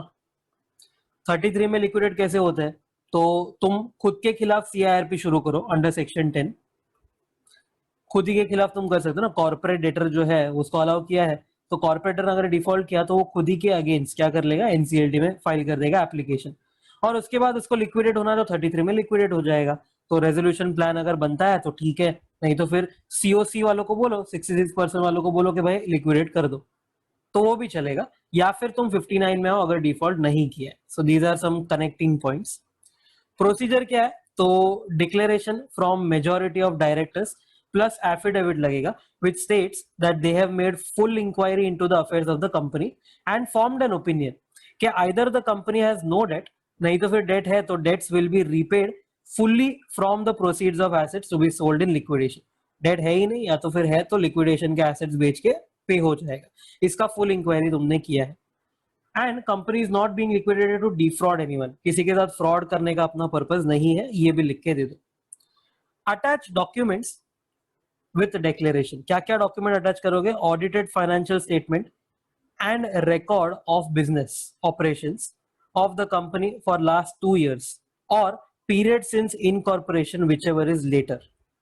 इसका मतलब क्या होता है, तो तुमको audited financial statement and record of business operations, business operations का रिकॉर्ड होता है, नॉर्मली सब अलग अलग स्टेटमेंट्स होता है, फंड फ्रॉम ऑपरेशन ये वो वगैरह वगैरह, लास्ट 2 साल का देना है, और period since incorporation whichever is later. इसमें एक क्लैरिफिकेशन आ सकता है, you can wait for it.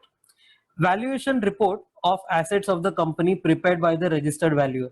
देखो कंपनी, ऊपर तुमने यहाँ पर लिखा है ना कि proceeds of assets to be sold in liquidation, इससे तुम डेट रीपे करोगे, तो तुम ये डिक्लेरेशन दो, साथ साथ में ये वैल्यूएशन रिपोर्ट भी अटैच करके दो to prove that yes my assets are very much valued, वो एसेट्स बेच के मुझे पैसा आने ही वाला।